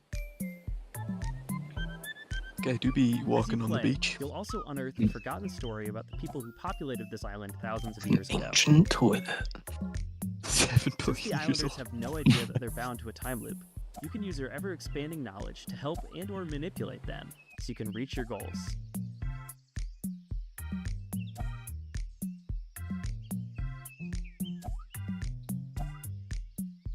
So, in short, what happens when you mix the gameplay and mechanics of Outer Wilds with the Nice vibes plants. of Animal Crossing and the small town Yeah, feel of that's- Groundhog yeah. Day? One of the The real. answer is Hello Again, coming in 2025. They look real. So our next title, Tom the Post Girl, is a narrative adventure game by I saw like Zurich-based dead studio parts. Oopsie Daisies. And aptly named That's as how you know Tom, if they're our main real. character has plenty of oopsie daisies of her own in this game. It has a twisted sense of humor and offers choices that'll You leave like plants when you're not wondering, responsible for them? done that. I don't know. Plants are Yeah, pretty easy to take care of, I think. if you're looking to connect with your inner voyeur, The thing this with fake plants is, you know, they're fake when dust A small studio from just Switzerland, ends we're up. here to present you our debut title, Tom the Post Girl. I've never seen a real plant with dust gathering on it. It is interesting though. Why does dust not gather on a real plant? Yeah. These questions. The real plants, it depends. Don't they move because they face towards sunlight, right? Yeah. Yeah. So I guess because they move, they would move dust off them, maybe. But they move so slow. So do I, and I don't get dust on me.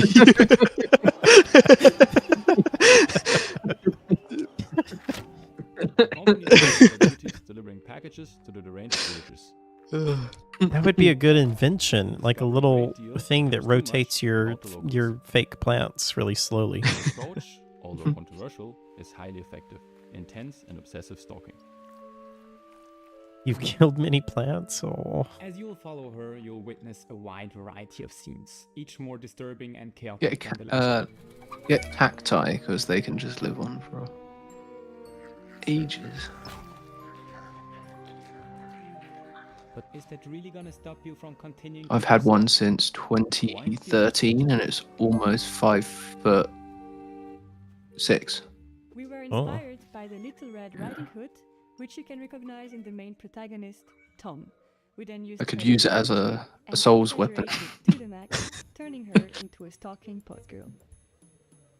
We had a lot of fun creating this very strange, unique, hand-drawn environment for you to explore. What is this? Oh, cacti. That's impressive.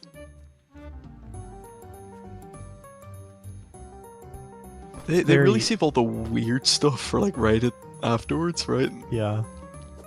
It's kind of like Dr. Seuss-esque. Hmm.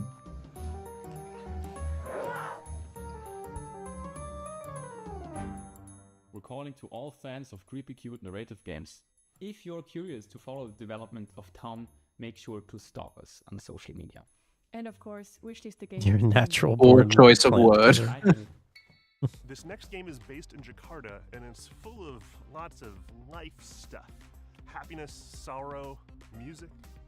It's called After Love EP and it's awesome. Hello, my name is Sasha, and I'm the lead narrative designer of the upcoming narrative game Afterlove EP. It's so weird to me that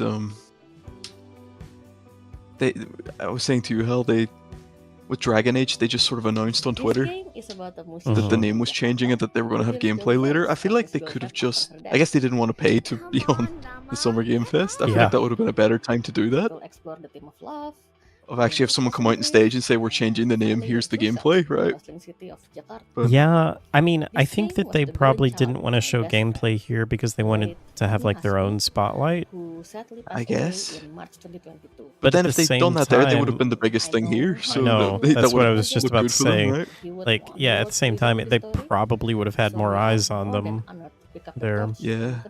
And it would have been the highlight of the assuming the gameplay trailer looked good. So giving them that benefit of the doubt, then that would have been the biggest kind of I'm thing to always show the off. Yeah. side of our Weird. I don't know. Assuming people still know what Dragon Age is, I have my doubts that a lot of people even remember Dragon Age as a thing. places in Jakarta are Jeff really Keighley open doing the outdoor, announcement for and most of those places made Dragon it into Age. the game. Like the Or places where he loved ramen, showcase, or should I say. where he Oh, would no. drink his coffee, or No, where he maybe would that's meet why friends. they spent too much on the actual game they couldn't afford. I mean, I kind of 'Cause feel like Dragon Age would have been one of those shows that Keighley would have just, been happy to get, though.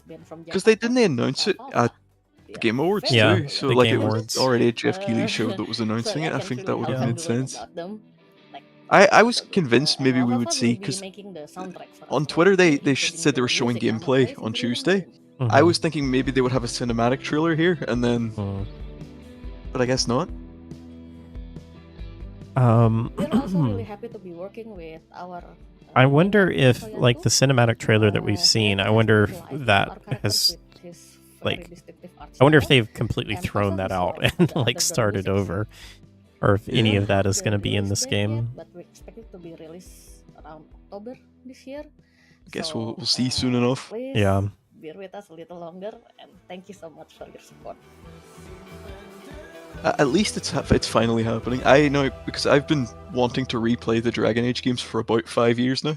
And I keep putting it off, waiting for a release date so that I can play them before, like just before the new one comes out. So do you guys want to guess on a release date?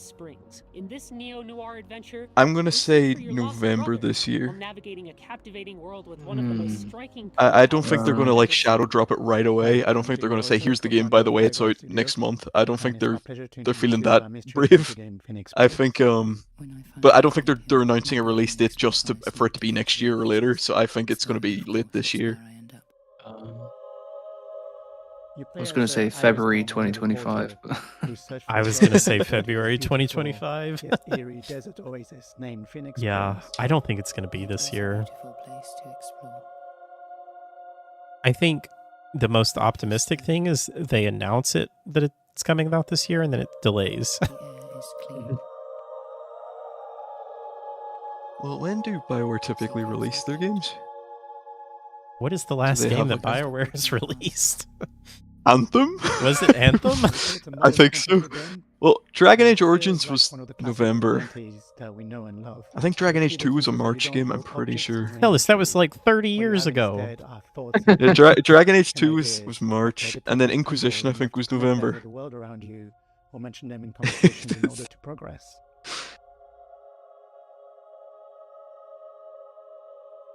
Yeah, so 2 out of 3 Dragon Age games have been released in November, so I think I'm gonna stick with my guns on November release date. Okay. Because I don't think, I think it would be weird for them to get all excited, people all excited just to say it's not coming out this year. After, I think that the reason they haven't been talking about it is they wanted to be sure they were going to have it out the year that they announced it, or like fully with the release date. I think. I like if hope that that's the case, but I just don't think it's gonna. I mean, I think it's very possible that they are like, yeah, it's coming out in November, and then they're gonna delay it. Then again, they could. Sorry, go on. If they say November, it's gonna be delayed. Okay, but that's, you know, you asked me when I think they're going to say. I think they're going to say November. If they delay it, that's fine. As long as they announce it as November, I consider that a mean yeah, victory. fair enough. Yeah. The most profitable time probably would be December for Christmas, though. Yeah. So. But that's the weird thing that like no games ever come out in December, you know? Yeah. It's always like Game is set to October and release on November. October the 16th, Well, I think they 2024. like on I Steam. asked I used to have a So you know friend what that to do. worked. There was a store we had called In Extra the Vision. It meantime, was on like a behalf game of the whole store, team, and I once asked again him to about the that, devs, and he said that and we're really specifically it's committed to because welcome you all into when you're this little releasing world that we created like for you. before like a month or two before Christmas, you get a surge of people who buy it right away, and then you get Oh. another surge at Christmas. It's Whereas also if you like the, just release the it, Black Friday cloud. I mean crowd. whereas if you just release it in December, then you only get the Christmas buyers because Yeah. people will just wait a couple days for Christmas. Mhm. So that's why as you get if you release a little beforehand, you get 2 surges of sales rather than just 1. Yeah. Yeah.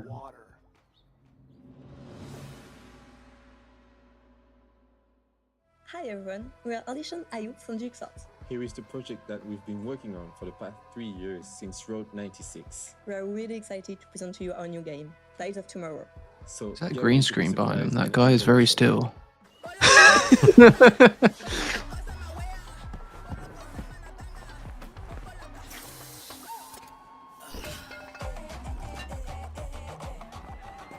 Whoa. This is a very blue and yellow. Yeah.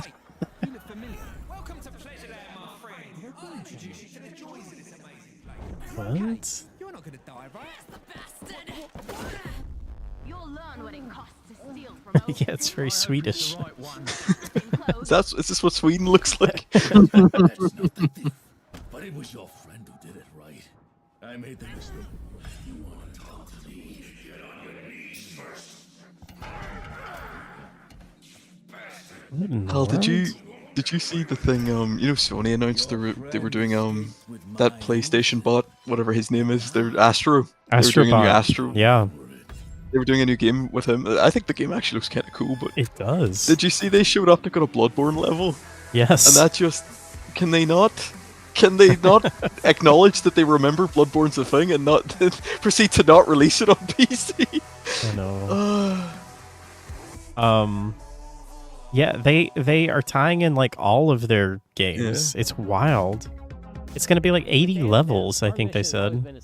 Yeah, that does look cool. I like that because I think We strive to give I don't fully agree with people, but I see where a lot of them are coming from. That Sony's games have all turned into the same kind of style of thing, where they do these over-the-shoulder action, adventure, story-driven cinematic games, right? And that's like most of their stuff now. I like that they've kind of gone back to like, here's you play as like a little robot guy and run through levels. I kind of like that they've gone back to that sort of style. Like Nintendo is looking at that and they're just like trying to figure out how to sue them because because they're like, This is only possible due to this is our sponsorships game. and charitable contributions from but no, people like you. I was listening to a podcast that they were talking about this, and when is the last PlayStation game that was a first-person shooter that was released? So for David Devs to continue, we're going to need ongoing. Was it Killzone? I think it was Killzone. Yeah, I was about to say that. Yeah. And that's in 2013. If you would like for us to keep on shining the spotlight on Like, creators, that was only especially if 3 you're years in ago, a right? position at a studio,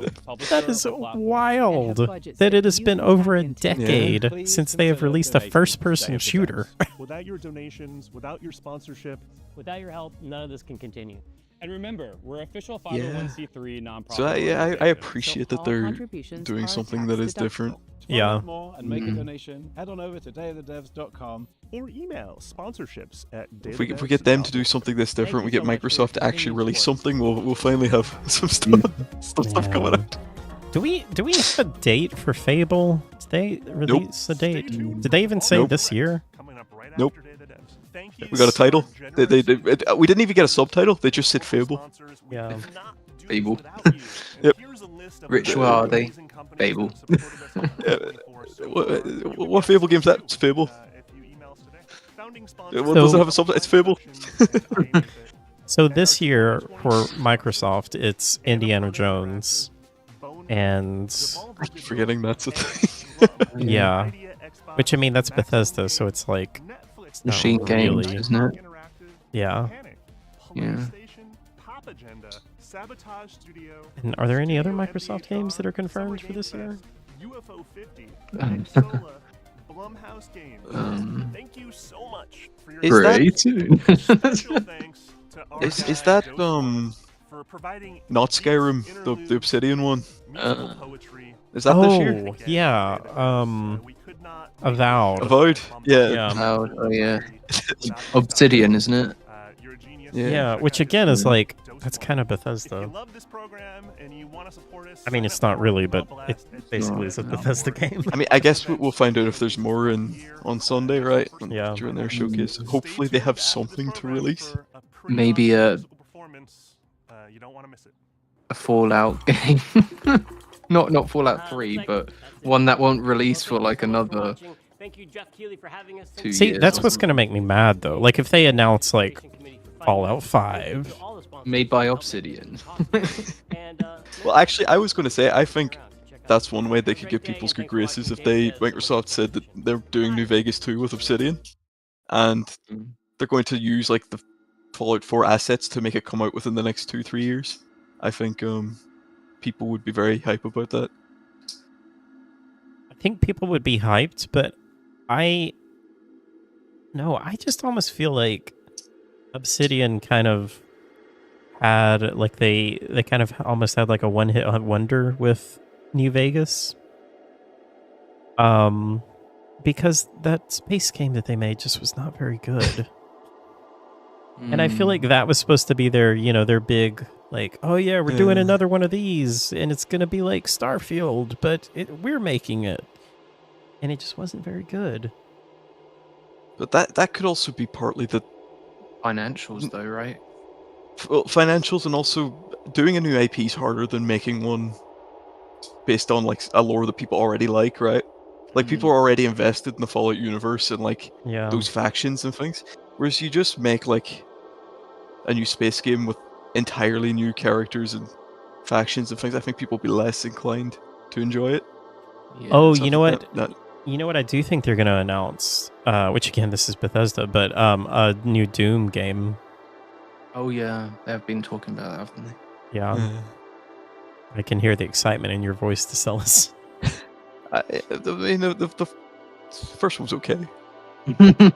I really want you to try Eternal, Decellis, because I don't know. I I know I will like it more, but it's one of those things where like, because I didn't like the first one that much, I don't feel motivated to try the next one. I want a Doom game that comes out that's similar to Doom 3, because I really loved Doom 3. Yeah, I really before they liked became Doom 3 part too. of Bethesda. Yeah. But I don't think they're gonna do that. Yeah, because it's too profitable what they're currently doing. Yeah, it's too niche, I think, to make it like a horror. So you never played Doom 3, did you, Decellis? I've played the first 5 minutes or so of it. I thought it was cool, but that's like the first 5 minutes. I couldn't give a judgment. I feel like you would like Doom 3. Yeah, that's like the one you open up.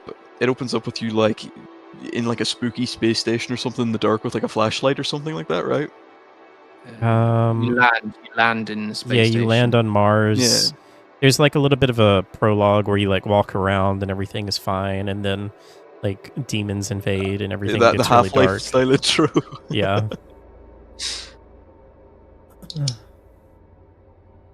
But yeah, I think I've played, I'd say, a couple minutes of it at some point.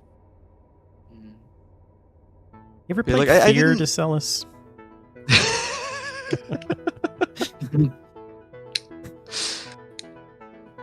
They could do another Wolfenstein, I suppose. But no, the machine games are too busy with Indiana Jones. So. Yeah.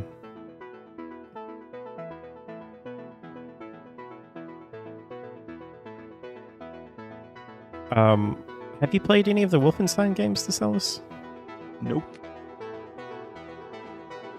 Aren't they? They're like Doom, but you fight Germans instead Yeah. of demons, isn't it? Well, Nazis, yeah. Yeah. Got to define it. Details. We're friends with Germans now. Nazis we hate.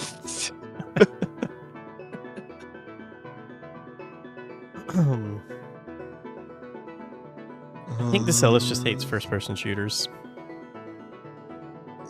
I don't hate them. There wouldn't be You my hate first choice them. of genre, I think. It's fine. Because there's some I like. I like Borderlands 2. specifically. I like Mirror's Edge, and it's first person and you can shoot. It's not necessarily. I would not first call that a first. You know, I was just trying to dance around the question. There must be some. I feel like there are ones. I just can't think of them. You like Halo, right? I like them, but I could, I wouldn't. You could tell me I could never play them again. I'd be like, oh, okay. Like it's, I like some of the COD games, but specifically for the multiplayer, not the single player. Wait, what is your favorite Call of Duty game for multiplayer? I like Black Ops 1 and 2. Those are the two I liked. Oh. Yeah, Black Ops 1 is Are you excited my for favorite. Black Ops 6? I'll have to see, maybe. I have a feeling no, but maybe. I'm actually really excited. I really liked Cold War, the campaign. I'm specifically talking about the campaign. I really liked what they did. Yeah, I like the Perfect Dark games. I like Time Splitters. I think is pretty cool for a first-person shooter. Yeah. I think typically though, I like some of the Far Cry games too. Far Cry 2 specifically is my favorite one, but yeah. I think then they made Far Cry 3, and then they decided that they were going to keep making Far Cry 3 after they made Far Cry 3. So yeah. Well, I like it's not exactly the same thing, but I like those is it called Time Crisis, the arcade machines where you have the light gun? Those are very cool. Do you like the Crisis games? I don't think I've played them. I don't think I've played Crisis. Okay. Don't get him to play because he'll probably hate him. I'm trying to see, I'm looking at like a list of like popular FPS games and seeing which ones stand out to me. Oh, you liked Titanfall 2, right? I haven't played Titanfall 2. What? I didn't like the first one. I didn't like the first one, so I didn't play the second one. What about The second one Bioshock? is so good to sell us. I've played a little of Bioshock. I didn't dislike it. Ah. I went into the wrong mindset. A friend told me it was like Resident Evil, which is not the mindset you want to go in playing Bioshock. I guess because you shoot like weird things. He was like, "Yeah, Resident Evil, right?" Yeah. Oh, you liked Metro, right? Metro Exodus? Oh yeah, I really like the Metro games. Yeah, that's one. But you could turn those kind of into like a survival horror style game on the harder difficulty. So that's where most of that comes from, I think. Wait, is this guy just DJing throughout the whole? Yeah, I don't know what's going on. I thought Devolver Digital was supposed to start. Yeah, like I said earlier, I liked Overwatch. That's kind of a first-person shooter, kind of. You liked GoldenEye? Perfect Dark's just better, but yeah, GoldenEye's fine.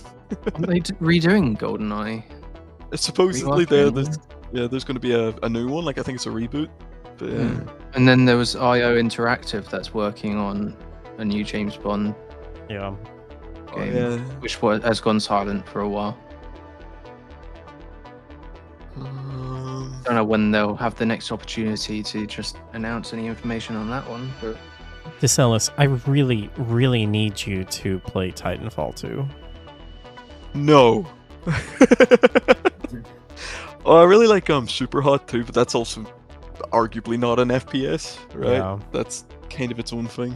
Okay, look, go into Titanfall 2. I know this is not really going to sell it for you, but go into Titanfall 2 with the feeling that it's a Call of Duty game, but it's got a really good story. It's short. You can finish it in like 4 or 5 hours. And it's just like a really, really solid, good story shoot 'em up game. Okay. Is it better than Doom? I think you will like it better than Doom. I don't know, man. Doom is like one of the greatest FPSs of all time to me. And you were like, it's okay, you just run around in circles and shoot the guy. I mean, I remember sending you a clip of me playing it. That's what was happening. Like, it was... I know. I was running in circles. This is why I want you to play Eternal so bad, though, because I was playing Eternal the other day, and I was like, I think about this like nonstop while I'm playing. Like, there's no way that you could do what you're talking about, or you can just like run around in circles and shoot the guy. because they're like constantly coming at you from every side, and they're like running around and constantly moving, and you have to use all the different weapons. I feel like all of your complaints are fixed in Eternal. Yeah, but it's just my thing, right? It's like whenever I play game series, I like to like get immersed in all of them, right? That's just how I do things. Mhm. And so whenever I don't like one, it puts me off playing the other ones. It's just a weird thing for me. Yeah. Finally, he's finished. Because you know, like even like when RE8 was coming out, I played through every other Resident Evil game like in a row. Yeah. Just because that's like what I like to do is I like to just dive right into like a series. Yeah. So it was something like that where like even if Doom Eternal is going to like address the stuff I don't like, because I didn't like the first one, I'll have a harder time getting into the second one. Yeah. That's just sort of a thing I can't really explain it better than that. That's just kind of like a weird thing about me. I would rather you play Titanfall 2 though over Eternal. So you're saying Titanfall is better than Doom? That's what you're telling me. For you. No, but you're essentially though what you're saying is that Titanfall is better than Doom. Well, as far as like a story goes, yes, I think Titanfall 2 is a much better story than. Yeah, so it's a better game then, right? Because you play games for the story, right? That's you say you play them for the story, so. Yeah, I mean, you might have a point. Like Titanfall 2 is better than Doom. Way. Yeah, I'm 4 minutes. Is Titanfall 2 free anywhere? It's on Game Pass. Is it? Yeah. It's on Game Pass through like the EA thing. Oh, I always think about doing that, and then the passwords and stuff get mixed up, and then I'd never bother. I use the same 2 passwords for everything, and somehow I never put in the correct one when I'm signing into something. I don't know how I do it. It's impressive. Okay, I think on that note, I'm going to go and get something to eat, and you guys can enjoy the. All right, have fun.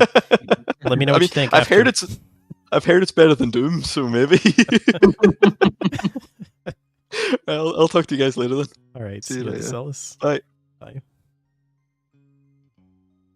So, what kind of games get announced at Devolver Digital? Oh boy, so you've never seen a Devolver? Never seen a Devolver. No. You are in for something, Steve. I don't know how to describe. Are these what the you're ones about with to the see. really weird kind of? There's this lady that ends up bleeding or whatever. She's a robot.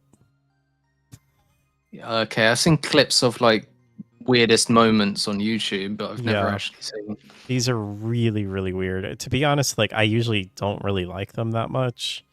A lot of people think they're like hilarious. I usually think they're. I thought the first one was kind of funny, but then after that, they just went like really, really in weird directions. Volvy's 15th birthday. But with that said, Devolver Digital does publish like some really good games. Yeah. Oh, is it Devolver's 15th birthday? Devolver Digital. No, Directory. Volvy is like a character that they made up in this direct. It's really stupid.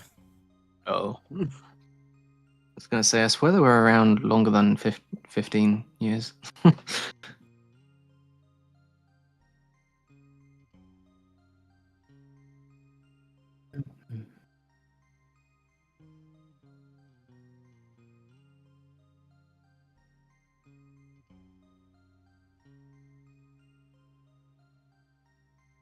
The Plucky Squire is coming out this year.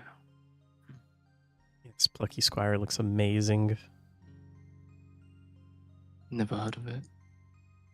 My goodness, Steve. I know.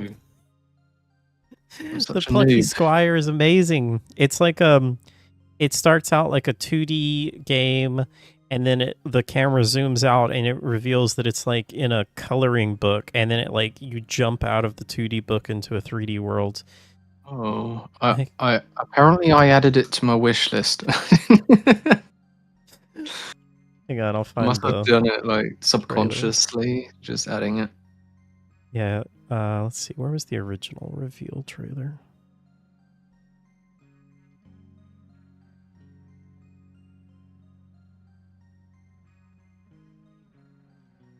I don't think this was the original reveal trailer, but here's a trailer. Was it a Switch exclusive? No, this is just a Switch trailer.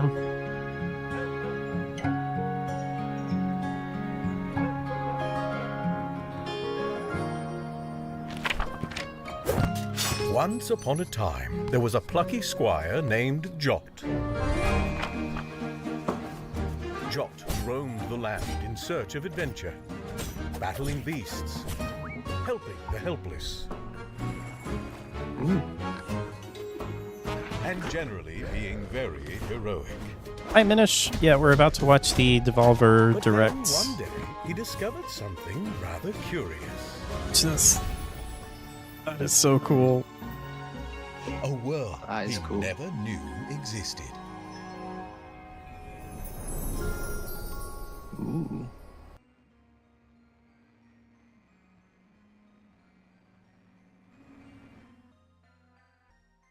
Well, that is kind of creepy. Do you miss anything amazing? Not really. It's been pretty chill. Pending.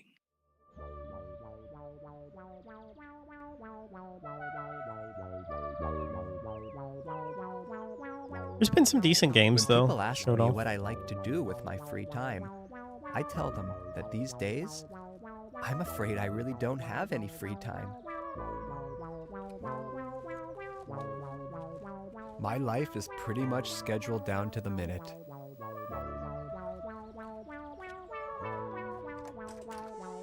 Okay, I don't have a job per se. I should change the I'm title not in to a relationship Devolver right now, Digital. but I do have my interests.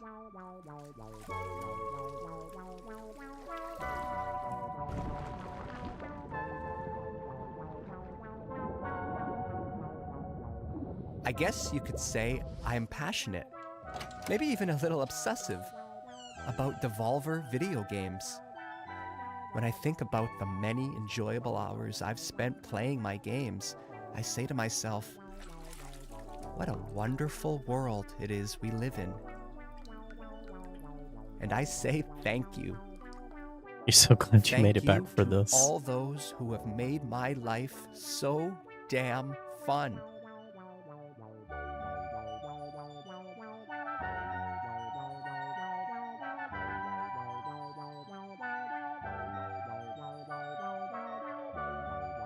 It would be kind of funny if they actually did make a Volvy game. And that's why today is so important to me. Today is a special day. Today is Volvy's birthday. A chance for me to show my appreciation for somebody who has given me so much over the years. Take Call to the Lamb, for example, a roguelike video game developed by indie studio Massive Monster and published by Devolver Digital. The game was released on the 11th of August 2022 and has sold over 4 million copies to date. Oh no, don't do it. The game follows a lamb who was saved from No! death by a godlike stranger named the One Who Waits. Well, there you go. Welcome to the Devolver Direct. Ha.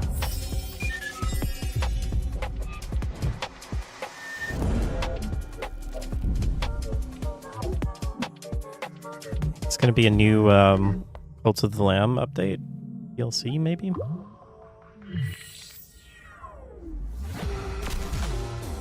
Did you ever play Cult of the Lamb? Never. No. Is it good? Oh, it's fantastic. Ooh.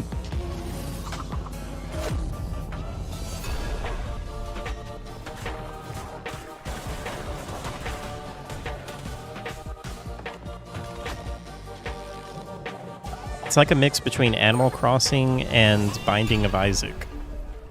Oh, nice. I like the Animal Crossing side.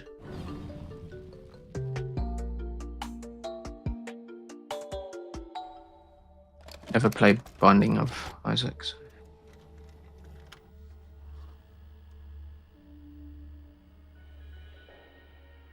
It's no use, guys. Fishpig and the warlocks have trapped us in. That madman. He won't stop until he has turned everything into toxic waste. Yes, Robotia. And if my calculations are correct, Fishpig's toxic slime will reach the city center. People forget that putting on a good party can be a lot of work. It's a lot of pressure. Everyone is relying on you as the host to get things right. You don't want to humiliate yourself, do you? Not in front of him. But we thought you were executed by the head of state. No, I was not. Executed by the head of state. I'm gonna need a snack if we're gonna What in the world? The Crush House is crushing it as the country's #1 reality show. And things are heating up this week. The insatiable fans, beloved sponsors, and savvy network execs. Now this is my type of game. Of potential lovers and haters. Monday. Sees the tension between Priscilla and B finally boil over into an explosive confrontation. Into a steamy moment by the pool. Yeah, we were almost just banned Chill there. in the house as Io brings the cast together with a bopping saxophone performance. As Charlie brings the cast together with a bopping saxophone performance. Wednesday. Tune in Wednesday for the real fireworks when Charlie and Milo, Beer and Alex sneak off for a little moment of self-reflection, for a little romantic time in the garden, for a wild fist fight. And by the end of the week, crowd favorite Emil, Priscilla, finally lets all their love and a little lust run free. Finally takes matters into their own hands. Finally goes down the success slide.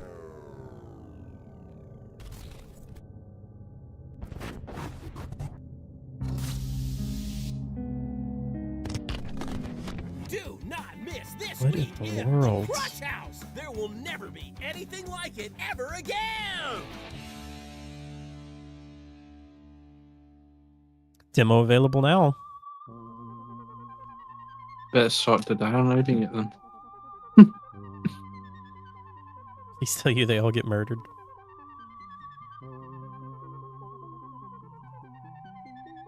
But a birthday isn't just about looking backwards. It's about considering the future. Sure, we've had some great times over the years, but who's to say that next year's won't be even better? I know Volvi has so much more to offer us. Who knows what he'll do next?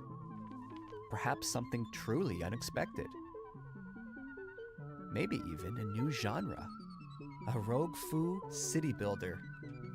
I made that up myself, but I like it. Something fast-paced, Rogue inspired by foo martial arts city movies, builder? set within the confines of a vast yet claustrophobic city dominated by vicious gangs. Each run is different depending on which of these crime syndicates you take down first. Maybe even crafted by the talented Dead Cells designer Sebastian Bernard. Ooh. Wow. Fantastic. Now that's the kind of game I would play. Show us. Now that's the kind of game I would play.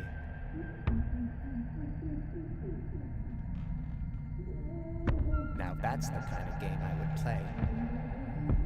Why is anything like it available now?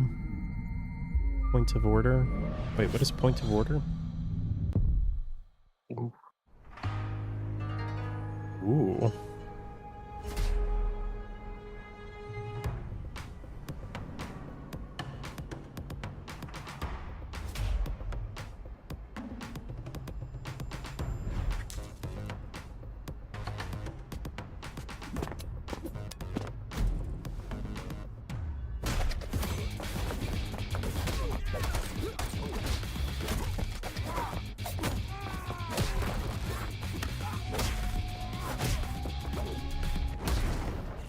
Gummit. I was afraid that it was gonna go into this style. I was like, this looks so good. Man. Could have known. Too good to be true. Actually, still looks kind of cool. Yeah. And it looked like that. Senjutsu. Oh, I've heard of that. The Crush House said nothing like it will be available for a long time. Oh, I see. Of course, video games are not for everyone. Some people prefer to spend their time outside exploring the natural world, or watching their team win the big trophy. Yay! Ooh, why does that look so dirty? And to them, I say whatever works for you. We all have our passions, and if you're going to be passionate about something, then why not go all in? They are so weird. If you don't care about anything passionately, well then I feel sorry for you. I guess what I'm trying to say is that it's important to be true to who you are. That might sound easy, but a lot of people are just too afraid. Too scared of being judged. To look in the mirror and say, yes. I'm Ken. This is who I am. I'm just Ken. Not a robot. Talos Principle 2 is a puzzle adventure video game developed Talos by Principle Pro 2. Team and published by Devolver I really want to play Digital. this game. A sequel to the Talos Principle, 2014. The game was released in November 2023 to critical acclaim. The sequel builds on the first game's origin story of robot kind by exploring the newly emerged robotic civilization through the newborn eyes of 1K. It has been described as thoughtful, heartfelt, and deeply moving. I just wish there was more. Road to Elysium is a 3-part coda that allows you to dive deeper into the world of the Talos Principle 2 and put your puzzle-solving skills to the test. Have you played either of the games, Talos Principle 1 or 2? No, I haven't. In Have you? Orpheus Ascending, you I played return the as first 1K and enter Sarabai's mind I really want to play the retrieve second one. the shattered fragments of her personality. I think I have one of them Set in a on gorgeous environment the Epic inspired Store. by ancient Egypt. This Yeah, probably the expansion first one. challenges you to solve puzzles unconventionally, giving Sarabai a second chance at life. Step into the shoes of Yakut and visit the Isle of the Blessed. Challenge yourself with a wide variety of never-before-seen puzzles using familiar tools, culminating in the Hexahedron, a large, continuous puzzle cluster set in a mysterious, crooked tower. Into the Abyss takes you on a journey through a dream world, full of the most challenging puzzles yet, taking place on a series of floating islands and shattered dreams. Road to Elysium continues the evolution of the robot world, providing you with a new perspective through a series of thought-provoking new stories.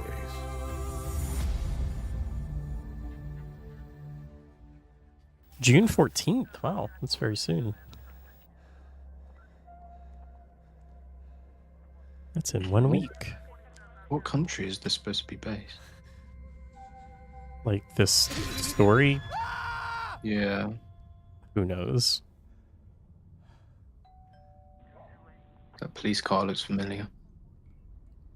Well, Devolver is a British Oh, is company, it? so yeah, they're probably filming this in Hello. the land of Britain. I hope I'm not Yes. interrupting anything important. No. We've had some complaints about some noise. One of your neighbors has described hearing strange sounds. Strange sounds. That would be my TV set. I like to keep my shows cranked. Yeah, I like to get lost in the experience. Okay, maybe in future keep your TV and any other devices at a reasonable volume. I'm sure I don't need to remind you of the law against noise pollution. I don't want to have to waste any more police time dealing with petty issues like this. So, What the hell?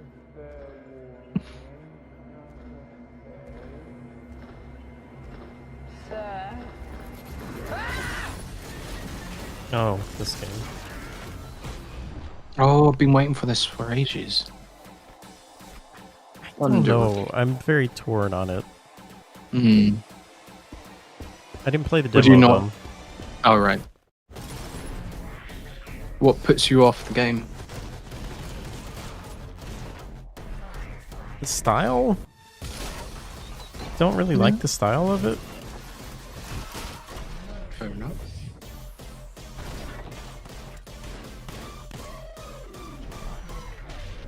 And I feel like the kicking feels kind of gimmicky. Yeah, it will get boring after a while.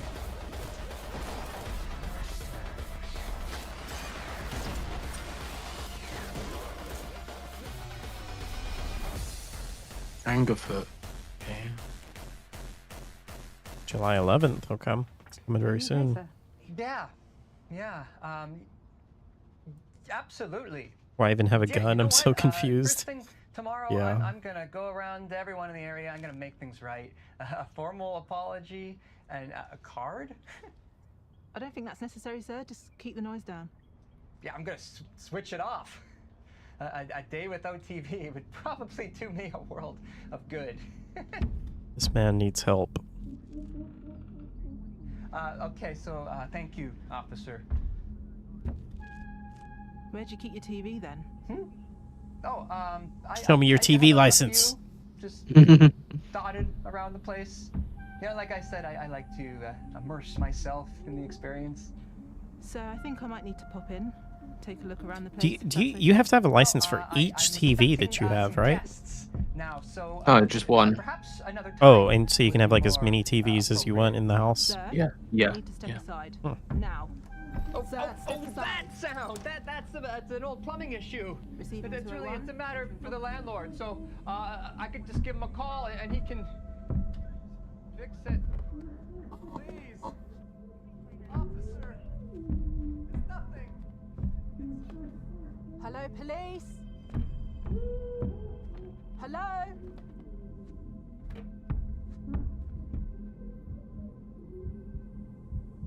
My resting heart rate is precisely 65 beats per minute.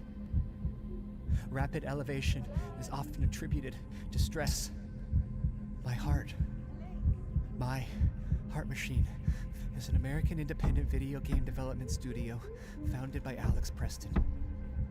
The studio I'm is actually best creeped known out. for developing Hyper Light Drifter 2016 and Solar Ash Yeah, these are 2021. very weird. But rumors suggest that they may have another project on the way. It may or may not feature a rich interconnected world built to be approached in many ways, non-linear, with emphasis on clear choice for where to go next.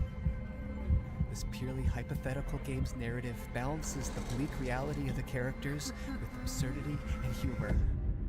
God help me. Hyperlight and Solar Ash.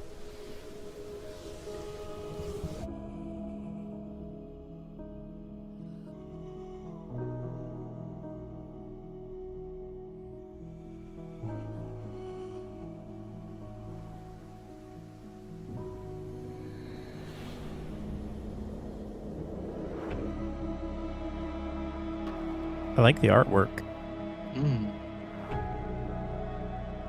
Vibrant colors. Yeah.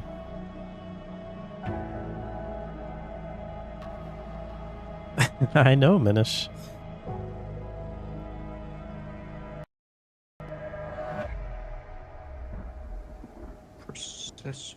Possessors. Looks like probably pretty early in development. Yeah, 2025.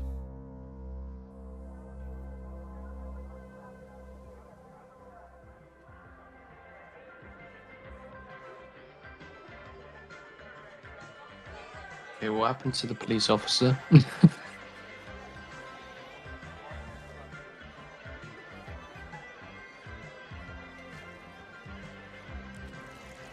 Spilled so much. Baby bells. What in the world? This is so weird.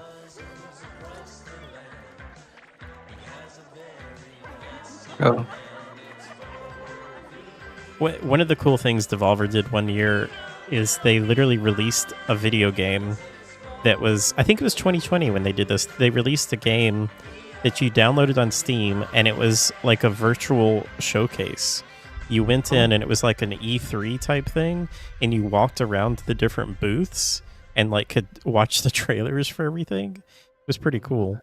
That's really cool. They should make that a standard thing. Yeah.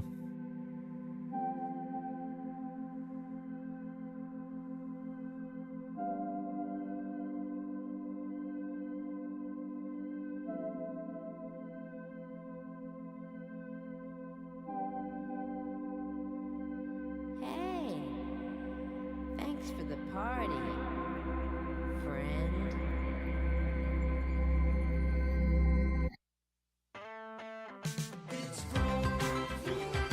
Okay.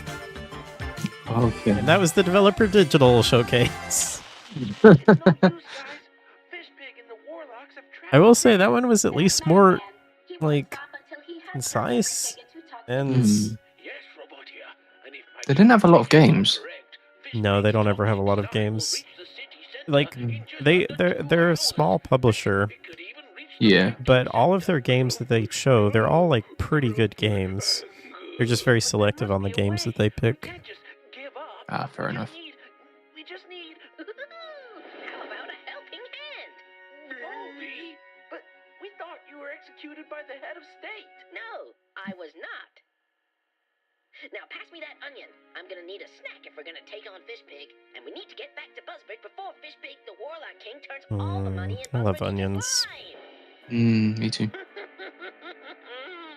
I'm sorry to tell you, Mr. Pennyworth, but the economy is looking a little unstable.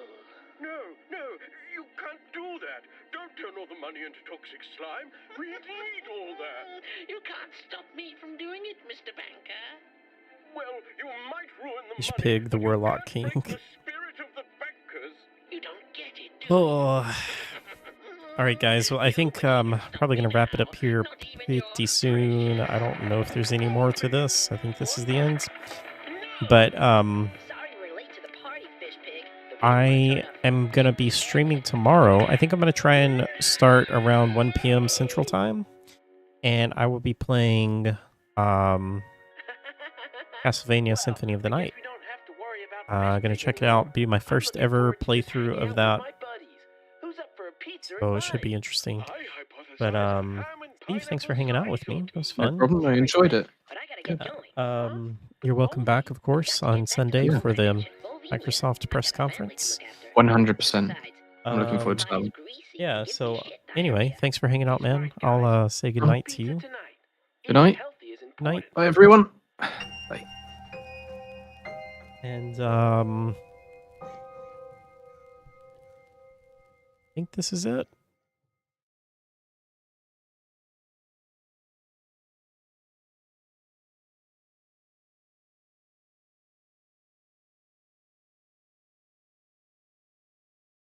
Okay, I think that's it. Thanks for hanging out, guys. Good to see you, DJ Chaos, Minish, everyone. That was a lot of fun. And I will see you all tomorrow. Take care, everyone.